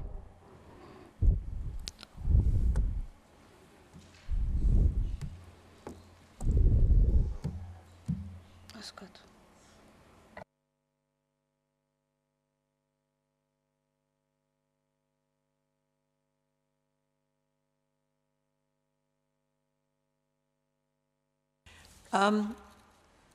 You clarified how many people can sit there, but you haven't told me how many sittings you have per night. Do you mean how many sitting per night? Sorry? I think she means, how do you have like a 7 o'clock sitting? And No, then a 9 no, o'clock I don't sitting? have that. No, I don't have that. Just come and whatever go. people book, they came in and that's it. And if, let's say, if they book 7 and other people book 6:30 and other people book 8 o'clock, I'm not going to be able to give the table to no one, so just keep the seat as it is. I don't have change in time seats. Could you also confirm, so you do lunch and supper, or just suppers? No, Sorry, dinners? we do lunch and supper. Right, and so you open lunch, so when do you open in the morning? So we open at 12 o'clock until 4 o'clock. We close 4 o'clock until 6 break. Then we reopen again 6 until 10, Monday to Friday to Thursday. Then on Friday and Saturdays, we open from 6 until midnight. Right. That's Friday and Saturday. Yes. Right. Okay. The other thing, Ms. Raw, you did mention that the tenant or your neighbour upstairs had no wish to engage with you, despite your text messages, etc. I don't have no issue with the neighbors, to be honest. And she got her parcel every time in our restaurant. She come and collect it and everything. But sadly, like lately, she came to the restaurant when people were sitting and having dinner, and she was shouting and screaming and said, there is a noise, and literally this is at 8 o'clock and I don't have anything. Like literally there is nobody downstairs, only people sitting, dining. And I said to her, can we talk outside because I have people eating here, I have customer. She said, no, I don't care, I know what I'm gonna do on that one. I said, I understand you're frustrating, and you know, like anybody, if you keep saying the same thing each time, I understand you're gonna have an anxiety, you're gonna feel fed up with it, you can't even think anymore. But I said to her, let's sit and talk.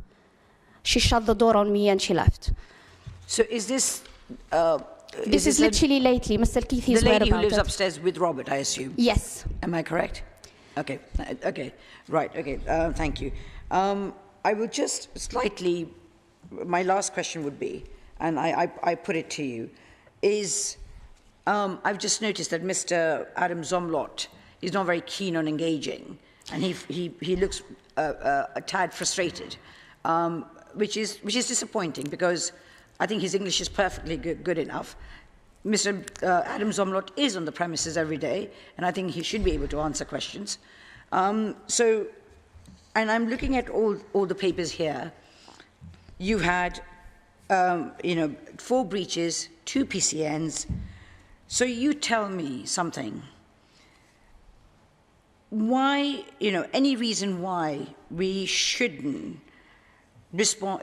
suspend your license temporarily, given your flagrant breaches of all the abatement notices? And since then, you still had, in March, I know Mr. Mahaffey has made it absolutely clear that we don't have any proof, but sometimes it's very difficult to get proof because we can't monitor everyone 24/7. But to me, looking at everything, just, and Mr. Mohammed Zomlot has spoken about your whole case despite not living on the premises. You give me one reason why I would consider anything else. Right. Because I feel there's been a breakdown in discussions. I don't believe that Mr. Hathkaday Murray has any neighbours to make a nuisance of themselves. And as a borough, we love businesses, and Mr. Hathkaday Murray says, he chose Goulburn Road because he likes the edginess, he likes the noise. They live behind the train station. So you tell me why, give me some thoughts that I can consider something else. I totally understand. First of all, Mr. Ahmed Zomlot, he couldn't talk. First of all, the reason he couldn't talk, I'm not going to explain exactly, but I'm going to say, I apologize on behalf of him because he couldn't explain. It's not because of English, because he got an anxiety about this issue for quite a long time. And he's worried about his business, first of all. Second thing, the business you're talking about, it's a family business. So everything, he was living downstairs on that business. He was living in the basement before. So he was little boy living that business, growing with the business, learn how to be a chef from his mother and his father, done everything what he could to put the culture of Palestine there, done everything. Obviously, he couldn't get involved with a neighbor because he tried to explain to her exactly what's the reason for. He was worried about everything. Plus, there is a word, our neighbor, she said it to us on the road. Obviously, I don't have any witness about it. Even the record camera, he doesn't even record the voice. Otherwise, you're going to understand exactly what she said to him. She said, I will roll up your business as I want to. So I don't want to take it as personal right now, okay? We take the personal stuff as it is, but as a manager working in that restaurant, working with this family for 10 years, my child, I raised my child there as well. He's a baby. He's now 7 years old. So I do exactly understand the reason for this family to hold for that business and run that business well, to keep that culture running well. As you say, our neighbor, he did say he never had issue before. I totally understand. They mentioned there is a problem in 2024. As soon as we heard there is a matter, we try to solve the matter from day one when they told us. We try to do everything. We call the sound system. We call the builder. We done everything. Even, there is one thing I need to mention to our neighbor as well. There is a hole in his corridor, okay? Our technician, he went there with the councillor as well. He did say, with Mr. Mohammed, the councillor, he went there and he said, I'm happy to do it. We are happy to fix that matter in his property from our builder, basically. So they did say, no, we're going to keep in touch with our landlord and do that. So we try to solve the matter either way. We try to keep everything smooth for both sides. But even now, we're sitting here, we still try to find a solution. We're here to solve the matter. We're not here to make trouble. Thank you. Just one final question, Chair, if I may. Would you be able, as a just to think about it, would you be happy to install any sound sound insulation panels on your ceiling? I'm just putting it out. We done it. That's why I asked our neighbor. I done it. You've already done it? Yes. Okay. That's the reason I asked my neighbor for it. Because I did say, we done, if he did mention to me, he done the sound system, the sound isolation, I said, how you did it? Because for me, I don't understand. But I saw people that done it for us. Did he really done it? This is my main concern right now. Because honestly speaking, as we know, the building in this country is really weak. So I understand the sound system the sound isolation has to be around. Even the wall between the stairs, even we done it in literally like 3 weeks ago. The wall between the stairs of his corridor, I never went to his property to be honest upstairs, but I do know there is a corridor and there is a stairs. That wall, all that wall is been refurbished at all. I closed the restaurant for 3 days and I have people working until 2 o'clock in the morning to just finish the work on 3 days because we don't want to close the business for a whole week. There is people working. Thank you. To be honest, what we need to do now, really, if we have a new tenant at the house, we only need cooperations, a real cooperation between us as a neighbors and the business. We will do our best. We're already done, but we will do the maximum of the maximum to make sure we have no issues in the future at all. Thank you. Ms. Mahaffey and then Councillor Wade. Madam, the sound insulation works, in my opinion, are not necessary at the moment. Oh, sorry. The sound insulation works, in my opinion, are not necessary at the moment. What I would say to you here, it is basically ensuring that the limiter is set at a level and that there's good management in the premises. The whole essence here is the fact that the premises are very concerned. If you listen to them, they're very passionate about their premises. They're very passionate about their food and their place in the local environment and the local community. They're very. You can see that they're very concerned today about what's happening, and they're feeling they're feeling their business is under threat because of this. The whole thing here really is to make sure that we have a premises that knows what the constraints of the business are, and they work within those. And I feel that if they can get the sound insulation, the sound limiter set, and they have the right practices, we won't have a problem here. I actually really want to reinforce that I have confidence in them. They have difficulty with English, and they're very difficult. Thank you. Explaining we've heard that, everything we've to heard you, that. and I'm a bit concerned that that's not coming through. Thank you. We've got it. On to Councillor Wade. I have 2 questions. Adam, if I might call you Adam, the gentleman at the end, could you give me a definition of your job description and what you do during the day? Supervisor and the head chef. I'm the head chef of the company. I'm the owner. I'm the manager, if you want. I do everything. I work for this business when I'm 15 years old. Thank you. So the other question is, it would appear you put in sound insulation. They put in sound insulation. That double and there's still a problem. I said to you, the only problem is the neighbor. It's herself. It's an issue, I think. It's something to do personal, nothing to do with it, because we have been there for 22 years. Never have an issue. With the new installations, with the new neighbor, I think we are done.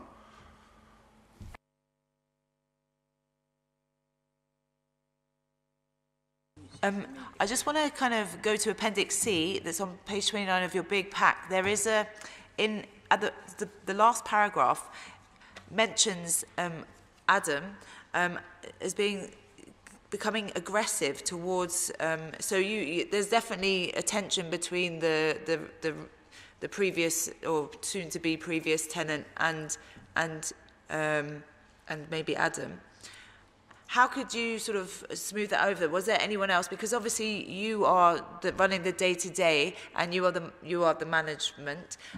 So was there any sort of attempts made to sort of reduce that heat, that friction that seems to be? Yes, so basically that paragraph you read it, this is what happened, the problem when our neighbor went inside the premises and she was talking loud and everything. Because it's mentioning Adam, I know it's not easy for you, but I would like you to respond. Okay, you can as well. Thank you. Just take your time, no stress. The time she's come downstairs, and I was downstairs, and she's coming upstairs, and she called me.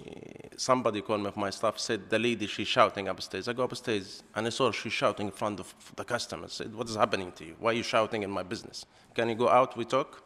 Said no. I need to close this business. I swear, if I have camera with a listen, I can give it to you, but I don't have this. She said this word, I will close it down for you. And she go out. Like this, I go angry. And I never be bold with her anyway. And how did that start? Was she coming to complain about noise, or was she just, what was the... She's not complaining, but sometimes she texts me, or her or her boyfriend. She texts me a message, and I put the music down and make sure the noise is down. So you were in communication. Yeah. So the sound could be adapted. Before what happened? At what point did that? Before, the people like text me, and I was looking. I said it doesn't have any noise to this level you're looking for. But sometimes I respect. If I have anything, I'll put it down and make my staff or my customers to make sure just calm down a little bit to make him happy. Okay.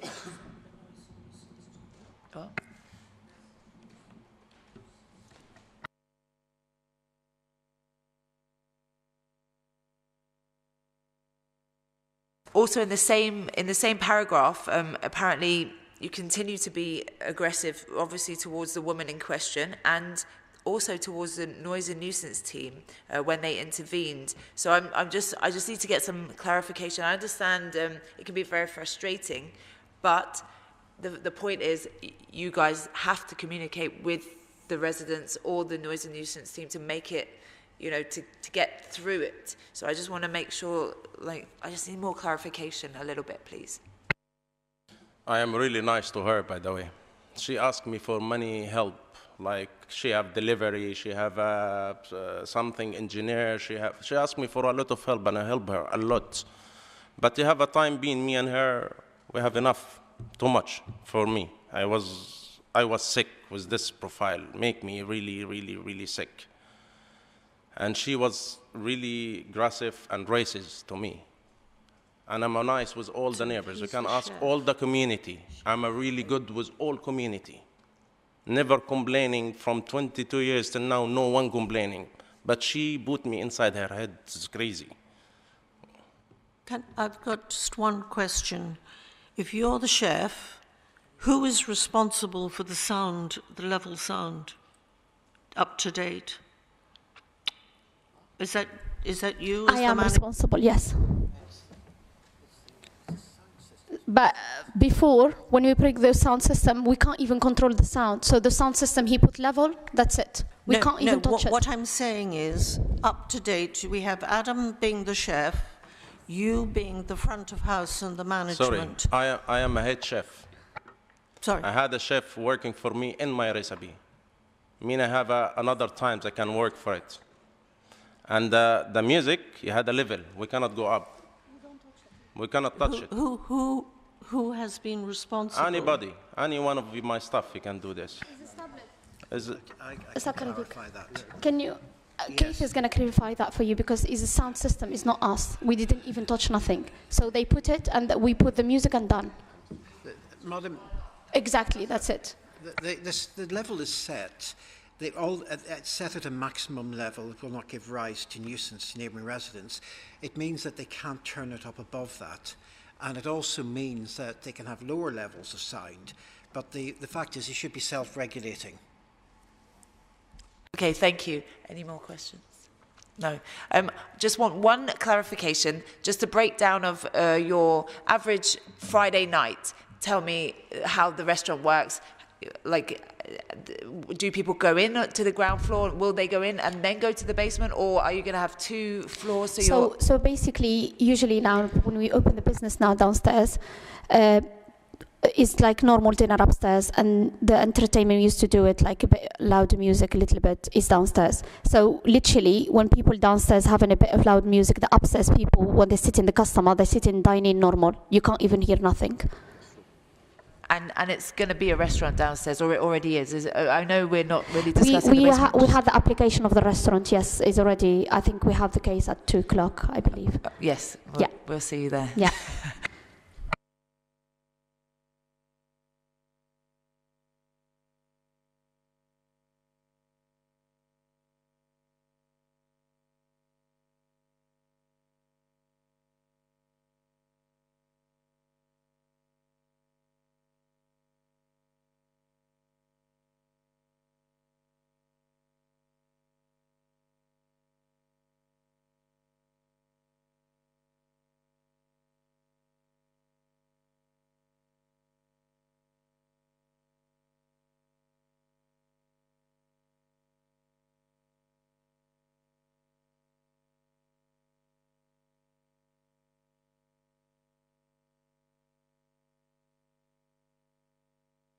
So can I just have a bit more clarification? I know we're all getting over a lot of information here. So the restaurant on the ground floor, you're going to have a bigger restaurant downstairs on the basement floor, and the music is going to only be loud in the basement floor. That's correct. Louder, not loud, louder. No, it's not. It's the ground floor. It will be background music. Okay. And the downstairs one, it will be when we are doing entertainment. But it's going to be, this is you talking about from 8:30 until midnight, that's all downstairs. It's only Friday and Saturday, that's all. Right. And it will only be in the basement, not on the ground floor. Only the basement. The ground floor at any is time. At any time. Right. Okay. And then, and yeah, with the dancing on tables, how does that happen? I mean, I've been to several restaurants that do encourage the party vibe, not a nightclub per se, but a party vibe where people do dance on and they get very. To be honest, dancing on the table is not really like necessary. I'm going to say that word. Dancing on the table, you're not going to find everybody dancing. Maybe 1 or 2. Do you know what I mean? So it's not like it could be that night nobody danced on the table. It could be that night 2 people dancing in one table, the other one dancing on the chair, the other one dancing on the floor. You know what I mean? So it's not like. But you encourage the dancing because you want it to be a fun. We're not saying encouraging, but we'd like the customer to be happy. That's all. Okay. And you can only that would only happen when they're having a meal, right? Just so I'm aware. No, they're not having a meal. As soon as they finish the meal, obviously the dinner, when they have a couple of, when we clean all the tables and everything, they have some drinks and that's it. But it's only the people that previously had a meal? Yes. Okay, cool. Yes. Anything else? And it's not always, it's not meant to be every Friday and Saturday busy, by the way, just to let you know. This last 2 weeks is half term, is quiet. So depend, it's not weekly basis, basically, there is people. So we'd like to have people every Friday and Saturday, that will be good for the business. But it's not always. Sometimes Friday be busy, sometimes Saturday, sometimes Friday and Saturday, sometimes not at all. Sure. Okay. Thank you. Another question coming. Mr. Adams-Omlott, I get the feeling that, and please correct me if I'm wrong, that the lady tenant, Robert's, if I may refer to her as Robert's girlfriend, Robert's partner, wife. You were very, helpful towards her, and then you just had, I think you implying that you just had enough of her. What does that mean? Do you think, was it some sort of a harassment, or was she just being difficult? And did you ever complain to the council or anyone, or even to Mr. Heathcote Amery, to say, you know, as a landlord, your tenant's behaviour is unacceptable? Yeah, he's going to answer, but she's going to...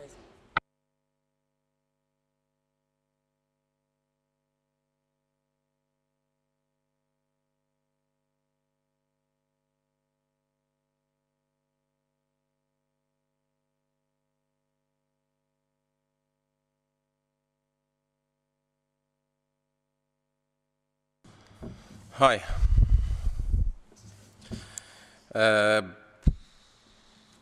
She's really aggressive when he talked to me before, a couple of times. Why I need to talk to her anymore?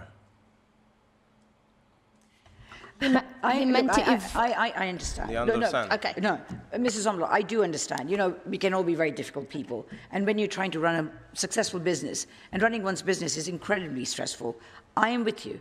But still, we need to have neighbourly, you know... We've done a lot for her. No, a no, lot. I Believe understand. me. No, I was crying every day from her. Right. A gentleman, you know. Okay. I've done many things for her. Right. Did you, or as management, did you ever think of writing to Mr. Heathcote Amery as the landlord to say, look, please, you know, could you please intervene? Or did you even inform him of this lady's behaviour? I did write for her, of course. Before You wrote to the, between me and her, I have the messages, tenant, of but course. not to the landlord. I write for him as well. Yeah, and he write for me. He send me messages, I send him messages. We did. Okay, I think, fine, thank you. Just one more clarification and then I am done. I just want to clarify, you said you did, the manager, so Ms. Rock, you said that you do have insulation on the ceiling. Yes, I do. Okay, yes. That's all I wanted to clarify. I do have on the ceiling, and I do have on the side as well now, as a new. We just done it 3 weeks ago. Great. Thank you very much. Thank you.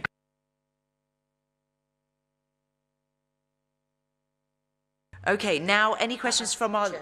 Oh, okay, go ahead, objector. I don't know if I'm allowed to ask a question. Yes, well, yes, Just but not one. yet. Just a quick one.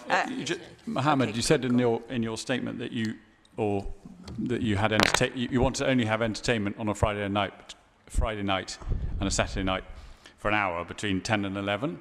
And so my question is, well, that is a great intention to have, but there have been a lot of complaints for music go on for much longer, from 8:30 till 12:30. So, you know, if you're in order to get a solution to the problem, maybe the idea might be to ask for that permission and stick to it. Because then, if it was between 10 and 11 on Friday and Saturday nights, then maybe things would not be a problem. I think when we come to the conditions, I think Mr. Mahaffey has asked for music to be regulated anyway, so that will probably be covered by that, but we can certainly discuss that when it comes to the conditions. Okay, so any questions from our legal officer? Any questions from Noise and Nuisance? Yes, Madam, I just want to ask a couple of questions because I think clearly it's important to just clarify these. There's two questions I would ask. You have confirmed to the committee this morning that you will not be playing loud volumes of sound in the ground floor of the premises. Is that correct? That's correct. Can you just speak into the mic again? Sorry, Madam. Thank you. I said they have now confirmed, Madam, that they will not be playing loud volumes of sound in the ground floor. That's correct. The second thing that I just want to talk about is basically the basement. And your intention is, if the license is granted this afternoon, is to have louder volumes of sound in the basement. Isn't that correct? Yeah, that's correct. And secondly, in the basement, you will be monitoring the levels of sound on the ground floor that are generated in the basement, and by monitoring those levels in the ground floor, if it becomes audible in the ground floor at a level that would impede conversation, you would be wishing to turn the level of sound down. Indeed, yeah. So, in your view, the new management regime that you're going to have in place is going to address the levels of sound in the ground floor to cause nuisance to your neighbours. Would you agree to that? Agreed. Thank you. Thank you, thank you. And then I know you asked, but now is the time. Do you have any other questions from the objector?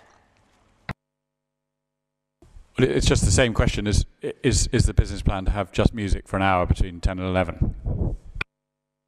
The license is from basically from 6 until midnight, Friday, Saturday, but it's going to be in the basement, basically.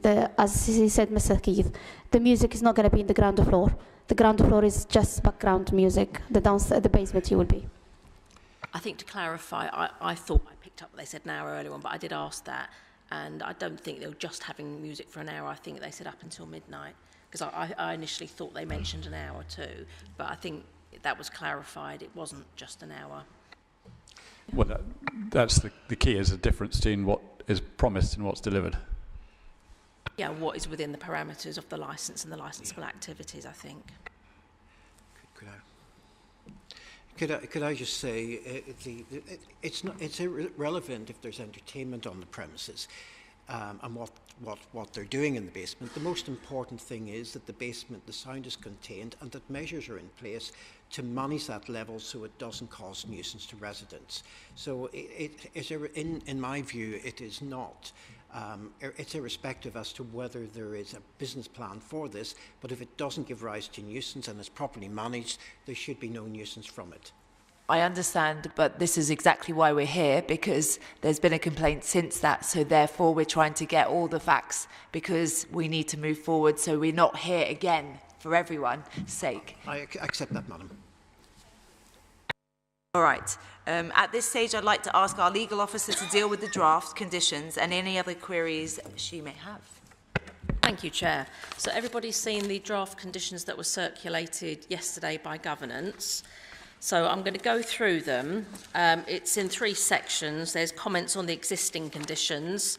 There's conditions suggested by noise and nuisance, and there's some conditions that I've considered too. And obviously I've tried to bear in mind, although the afternoon application is completely separate and, you know, it will be considered separately, in the event that if both licences were to be granted, you'd want parity between them. So that I've factored that in as well. Right, so existing condition number 2, which just talks about there shall be a proof of age policy. I have amended it so it's in line with our current wording. If you applied for a licence today, this is what we'd normally apply. Are you happy for us to amend the wording of condition 2 to the wording in red? Yes. Thank you. If anybody's got any other comments, please chip in. Right, going to number 3, existing condition 3 is just you've got a CCTV operation. Again, I've amended it to the wording we would ordinarily expect on a licence today. Are you happy with the wording in red? Yes. Thank you. Then jumping to existing condition 6, I've just slightly tweaked the wording. Are you happy with the additional wording in red on 6?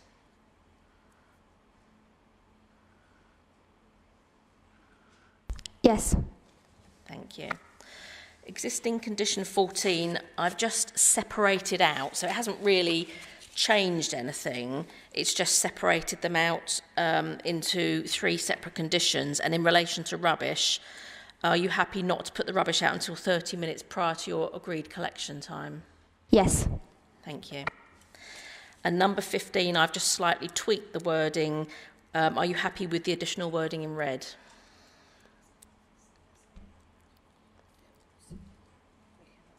Yes. Thank you. Right, now moving on to the conditions suggested by noise and nuisance. So, because this is a review, if the committee are minded to keep the licence with modifications, condition 16 basically means that deregulated music now becomes regulated. So between the hours of 8 a.m. and 11 p.m, it's now licensable, which means there's more controls for the licensing authority. Can I have any comments you have on that, number 16? So from 8 till 11? Well, all times. All time, Yeah, okay. so Yeah. as it stands now, between 8 a.m. and 11 p.m., and correct Yes. me if I'm wrong, Keith, between Yeah. 8 a.m. and 11, it's deregulated, which means there's less controls that the licensing authority have, but we're making it regulated now so that if there is any issues with noise, the licensing authority can go and enforce. This is for the ground floor, yeah? The ground floor, Yeah. yes. Yeah. Thank you. Number 17, all music, both live and recorded, must be relayed through a sound limiting device linked to a graphic equaliser set at a level not to give nuisance to residents and not to be overridden or interfered with at any time. I think Mr Mahaffey Yes. talked at quite at length about this. Yeah. Thank you. And number 18, no independent sound system to be brought on and used for entertainment as to give rise to nuisance. Are you happy with that? We don't have that, yeah. Thank you. Right, the remaining conditions, 19 to 23, again, if this was like a new grant application, these are the kind of things that we'd be thinking of to put onto a licence. Are you happy to keep a daily log, as the wording read on 19? Yes, we are. Number 20, just to take all reasonable steps to stop customers congregating on the highway outside, because I think there's some mention of people We outside. already have security every Friday and every Saturday. Is that SIA or is it just kind of in-house security? No, it's a proper security guy. He stands by the door because we don't want to have the alcohol outside. Oh, right, okay. So every After Friday and 10 o'clock. Saturday, you've got one SIA. What times are they on from? At 10 o'clock. After 10 o'clock, no one is allowed to have a drink outside. Yes, so what time is the security? He came around 7 o'clock. 7 p.m. till close? Yeah, until midnight. SIA, yeah. Okay, fine. 21 and 22 is just about staff training. Again, these are standard conditions you'd find on a licence. Are you happy with them? Thank you. Yeah. And this one here, so I think your existing condition 11 says the front forecourt area shall be clear of all customers consuming drink and food from 10:30, and anyone. Sorry, which one? Sorry, I'm just comparing existing condition 11, yeah. which basically says that customers have to be off the forecourt by 10:30, and that no food and drink is allowed out there after 9:30 unless someone's seated outside eating.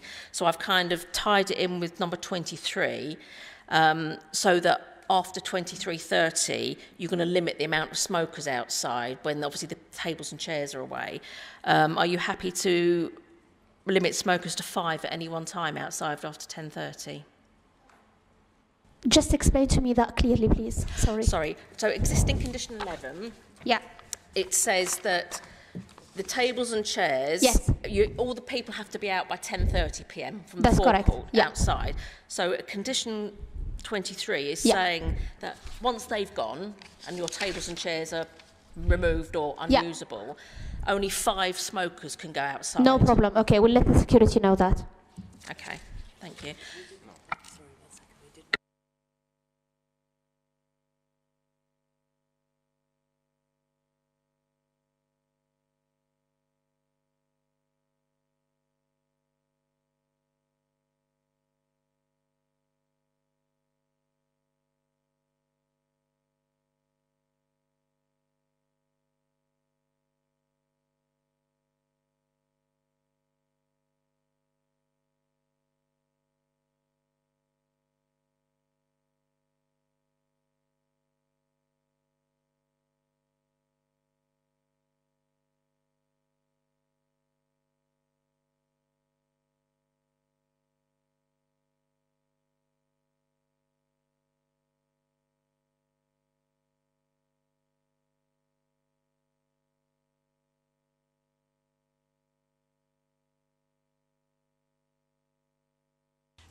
I'd like to add my usual condition about cleaning and washing outside. Can we just come to that?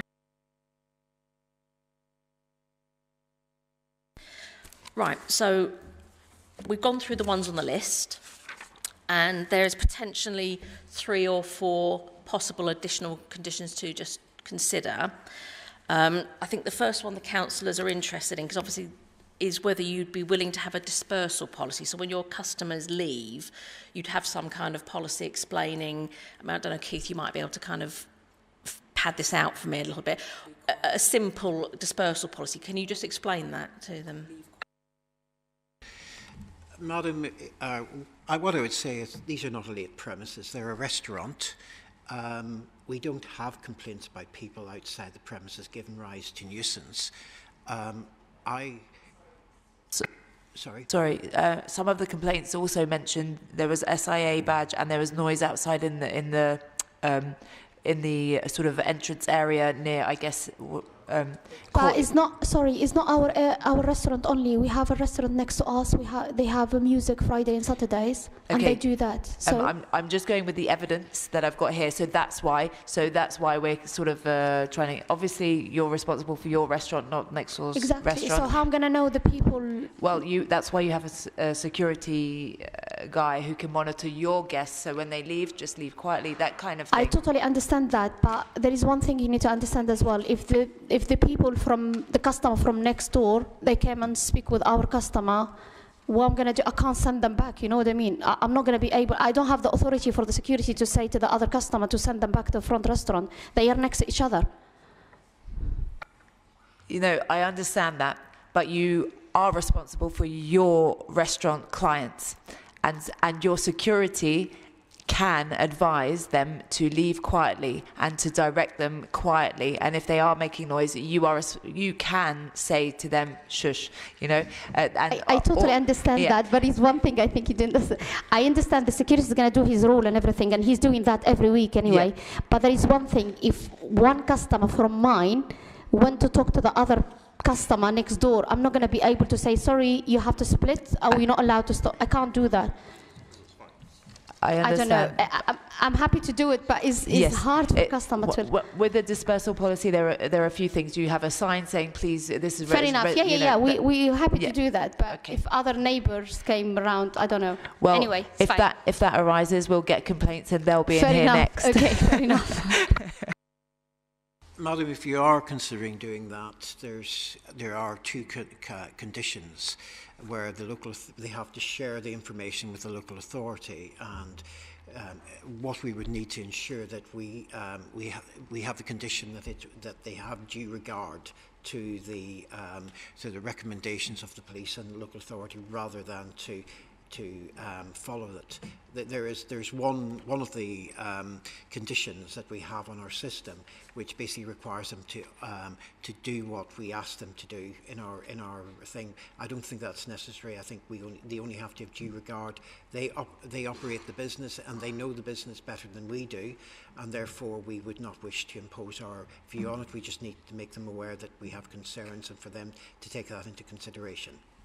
Thank you. But I think I was just considering the simpler wording, like the premises shall operate a dispersal policy and all staff shall be trained in its implementation, as opposed to your lengthy dispersal. I would prefer a less onerous condition, if possible. Yeah. So obviously this is just for the councillors to consider. Yes. Afterwards, we're just discussing it now. It doesn't necessarily mean it's going to be attached. It's just obviously things that have cropped up. So, yeah, exactly. So if the councils were minded to go down the route, the condition would say something like the premises shall operate a dispersal policy and all staff shall be trained in its implementation. So the policy would say things like direct customers to move on, show them where the local cab firm is, direct them to the latest, the train station, that kind of thing. Anything else, Keith? I think we are doing that anyway, so it's absolutely fine. So if you want to put it, it's fine, because we're already doing that. Because we make sure before we shut the restaurant, no one is from the restaurant. Thank you. Okay, another condition. So I know we haven't had a complaint by the police, and I know it's usually the police that kind of ask for a condition about security being added, but you've mentioned that you already have security on a Friday and Saturday night anyway. So would you be happy to have a condition just reinforcing that, just saying there'll be one SIA on the door on Friday and Saturday nights from, did you say 7 p.m? Yeah, but we don't have to enforce that because it's optional anyway, first of all. The second thing, we're not busy all the time. Do you know what I mean? When I'm busy, I call the security, basically. So risk assessment. So it's only when I'm busy. So risk assess when you need to have Yes. security, not compulsory. It is risk assess, Just okay. risk assess security on Friday and Saturday nights from 7 p.m. till close when you're having events and when you Yeah, risk assess. when there is okay. an event. But if there is no event, I don't put security. Friday and Saturday. Okay, thank you. Residents meetings. So quite often we have a condition on licences saying that the premises licence holder will accommodate a meeting with residents once or twice a year, so any issues can be discussed. Yes. And if so you put a notice out, and if there's no need, and it's in writing that there's no need to have a meeting, then it doesn't have to be held. Are you happy to have a meeting, to accommodate a meeting once or twice a year with Absolutely residents? fine. Okay. I'm happy to have it all the time, to see him all the time. Okay, thank you. And then Melinda's one. And then Linda's one, which is... Madam, I would basically say the issue with the premises, really it's proper liaison with people in the flat above and the neighbouring properties. Residents' meetings, I think, gives it a bit of more of a wider view. And I would really like to more see some form of good liaison between those residents and those properties and their immediate neighbours, rather than residents' meetings. I think there's 4 complainants, so they're A, B, C and D in the complaints. So I don't know who the complainants are. The majority of our complaints come from the flat above. Okay. And the whole thing here is that, you know, we have an opportunity for a new environment with a new tenant, new people moving in, and it's very important to get that right from day one. So you don't think the condition's necessary? I would like more of a tone down, because a residents' meeting is basically too wide. I would prefer regular resident liaison with occupiers of neighbouring properties. Okay, thank you. That's good to note. Now, I know Councillor Wade's going to ask the next bit. Yeah, I think Councillor... Go ahead, I'll leave you. I'd like to see a condition that the frontage of the premises is washed and cleaned on a daily basis, given the fact you're serving food out there, and we're trying to keep the place looking nice and presentable. It's always clean. We have a special cleaner coming every Friday night and Saturday night to make the area clean before we leave. She's asking to be washed and swept daily. We do that. You do that? The staff, Okay, they so do that, but we do have the special people coming every Friday and Saturday. It's a weekly basis, basically. Okay, so not just every Friday and Saturday. But why we have... Did you have an issue about the cleaning? No. We never had that issue before. When we decide on conditions, it's just one that we like to ensure is being adhered to. I thought there is a complaint about the cleaning. No complaint, but it's just to sort of reinforce. Some businesses do not do it, so... No, we do it all the time. Okay, thank you. I can't think of any other conditions. I think we've covered absolutely everything, quite a lot. Is there anything else that anybody wants to bring up as a potential condition before we close? The last things he just mentioned, if you don't mind to say it, it's very important. The boss is the bust. We are doing our best for the future. That's why we don't want the new neighbor to look like we had an issue. Our neighbor, we love you. We don't have any issue with you. We will do our best. You rent the house for long time with happiness, inshallah. Inshallah means inshallah. I don't know what this means. Okay, so licensing officers, anything to add? Licensing officers, anything to add? Nothing from licensing, Chair. And governance officers, anything to add? Nothing from us. Thank you, Madam Chairman. Thank you. This afternoon's meeting. We've reached the end of this meeting. The committee now has all the information needed, and we will retire to make our decision in private session. We will not announce the decision today. Instead, the hearing will be closed. A summary determination will be sent to the parties within 5 working days of today's hearing, and a full decision will follow as soon as possible thereafter. The time limit for appealing the decision will not commence until the full decision has been sent to the parties. Thank you all for attending. This hearing is now closed. As we are coming back, we will be back at 2, everybody, for part 2. It's like a... Thank you. Have a good lunch break. Bye, everyone. You too. Bye.